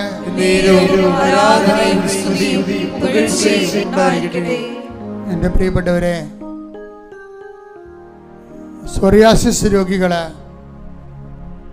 ത്വക്ക് രോഗികള്, വ്രണങ്ങൾ പൊറുക്കാത്തവര്, നവരന്ധ്രങ്ങളിൽ നിന്ന് ഫ്ലൂയിഡ് വരുന്നവര്, നീതികെട്ടി കിടക്കുന്നവര്, വിട്ടുമാറാതെ നിരന്തരമായ മരുന്ന് കഴിക്കുന്ന രോഗങ്ങള് അച്ഛനോട് ചേർന്ന് പ്രാർത്ഥിക്കുക. കർത്താവേ, ജീവിക്കുന്നവനായ ദൈവമേ, പരിശുദ്ധ അമ്മ പ്രത്യക്ഷപ്പെടുവാൻ പരിശുദ്ധ പിതാവ് അനുവദിച്ച കർത്താവിന്റെ നിരന്തരമായ ആരാധന നടക്കുന്ന ഈ വിശുദ്ധ മണ്ണിലേക്ക് ഞങ്ങളെ കൊണ്ടുവന്ന് അനുഗ്രഹിക്കുന്നതിന്, ഞങ്ങളെ കൊണ്ടുവന്ന് കണ്ണുനീരൊപ്പുന്നതിന് നന്ദി പറയുന്നു. കർത്താവേ, ഞങ്ങളുടെ ഭാരങ്ങള് അമ്മയുടെ മധ്യസ്ഥതയില്, ഞങ്ങളുടെ ക്ലേശങ്ങള് ഇവിടെ ഇറക്കി വെക്കുന്ന, നിന്നെ ഏൽപ്പിക്കുന്ന കർത്താവേ, കൈനീട്ടി ഞങ്ങളെ ആശീർവദിക്കണമേ. ഞങ്ങളെ ഭാരങ്ങളെ ഏറ്റെടുത്തുകൊണ്ട് ഞങ്ങൾ നിന്റെ നാമത്തില് സമാധാനത്തില് സുവിശേഷത്തിന് സാക്ഷികളായി ജീവിക്കുവാൻ അഭിഷേകം ചെയ്യണമേ. വളരെ ഗുരുതരമായ ചില വിഷയങ്ങൾക്ക് വേണ്ടി പ്രാർത്ഥിക്കാൻ പോവുകയാണ്. ജോലിയില്ലാതെ നിൽക്കുന്ന മക്കള്, നിങ്ങളൊന്ന് കൈകൂപ്പിക്കുക. എല്ലാവരും മാതാവിൻ്റെ അടുത്ത് മധ്യസ്ഥം വഹിച്ച് ഈശോ തിരുസന്നിധിയിൽ പ്രാർത്ഥിക്കുക. ജോലിയില്ലാതെ നിൽക്കുന്ന മക്കൾ, ഈ പ്രാർത്ഥന കൊണ്ട് അവർക്ക് ജോലി കിട്ടണം. നിങ്ങൾ സാങ്കേതികമായ ഒരു വിഷയത്തിന് വേണ്ടി വിശ്വാസികളുടെ പ്രാർത്ഥന പോലെ ഒരു സാധനം പ്രാർത്ഥിക്കുകയല്ല. നമ്മൾ ആൾക്കാർ കൃപാസന ആൾക്കാരെ എന്ന് പ്രാർത്ഥിക്കുമ്പോൾ ഇതിൻ്റെ ജോലിയില്ലാത്തതിൻ്റെ വേദന നമ്മുടെ ഉള്ളിൽ ഉൾക്കൊണ്ടിട്ടാണ് അത് പ്രാർത്ഥനയൊക്കെ മാറ്റുന്നത്. പെണ്ണ് കെട്ടാത്തവരുണ്ട്, ഇനി കല്യാണം വേണ്ടെന്നും പറഞ്ഞ് നിൽക്കുന്ന തിന്മയുടെ അരൂപിയുള്ള ആൾക്കാരുണ്ട്. അങ്ങനെ ഒരു സ്റ്റേറ്റ് ഓഫ് ലൈഫ് ദൈവം പറഞ്ഞിട്ടില്ല. നിന്റെ സുഖത്തിന് വേണ്ടി നീ തിരഞ്ഞെടുത്തത് ദോഷം ചെയ്യുമെന്ന് പരിശുദ്ധാത്മാവ് നിനക്ക് ബോധ്യം തരണില്ല. ഈ പ്രാർത്ഥനയിലൂടെ അങ്ങനെയുള്ള മക്കളെ സമർപ്പിച്ച് അമ്മമാർ പ്രാർത്ഥിക്കണം. കല്യാണം കിട്ടാതെ നിൽക്കുന്ന ചെറുക്കന്മാരുടെ എണ്ണം കൂടുതലാണ്. അതൊക്കെ ഭാവിയിൽ സഭയെ അത് ബാധിക്കാം, സമൂഹത്തെ അത് ബാധിക്കാം. ആ മേഖലകളെല്ലാം സമർപ്പിച്ച് പ്രാർത്ഥിക്കാൻ ഞാൻ നിങ്ങളെ മുട്ട നിർത്തിയിരിക്കുന്നത്. വിസ പുതുക്കി കിട്ടാത്തവരുണ്ട്. ലോകം മുഴുവനുള്ള മക്കൾ ഈ പ്രാർത്ഥന കേൾക്കുന്നവരെല്ലാം ആ സമയത്ത് മുട്ട നിൽക്കേണ്ടതാണ്. വിസ പുതുക്കി കിട്ടാത്തവരുണ്ട്. അവർ പഠിച്ചു കഴിഞ്ഞ് കാശെല്ലാം കടമായി, പഠിച്ചിട്ട് ജോലി എടുക്കാൻ പറ്റാത്തതിൻ്റെ പേരിൽ തിരിച്ചു പോകുന്ന നാട്ടിൽ കടമായി എങ്ങനെ ജീവിക്കുമെന്ന് അറിയാൻ പാടില്ലാതെ അന്തരാളത്തിൽ ജീവിക്കുന്ന കുടുംബങ്ങളുണ്ട്. അവരെല്ലാം ഓർത്ത് പ്രാർത്ഥിക്കുക. ഈ ആഴ്ച ഇതിനൊക്കെ സമാധാനം ഉണ്ടാകും. ശ്രുതിക്കട്ടെ ഹല്ലേലൂയ.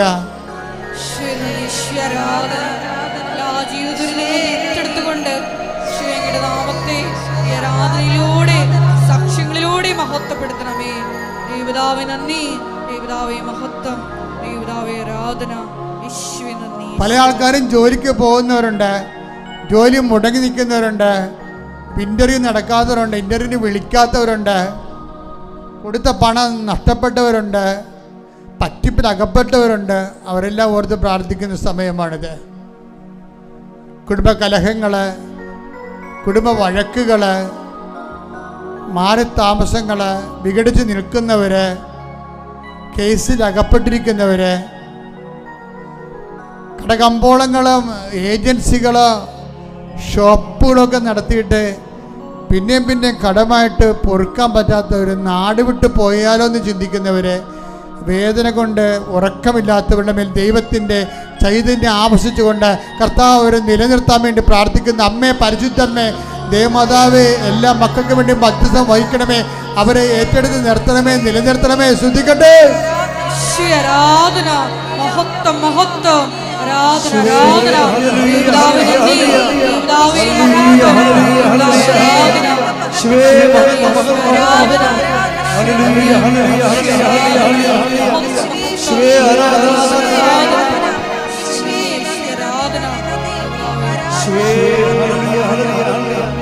ശിരസ്സിൽ വെച്ച് ദിവ്യകാരുണ്യനാഥന്റെ ആശീർവാദം സ്വീകരിക്കണം.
Ave Maria, Ave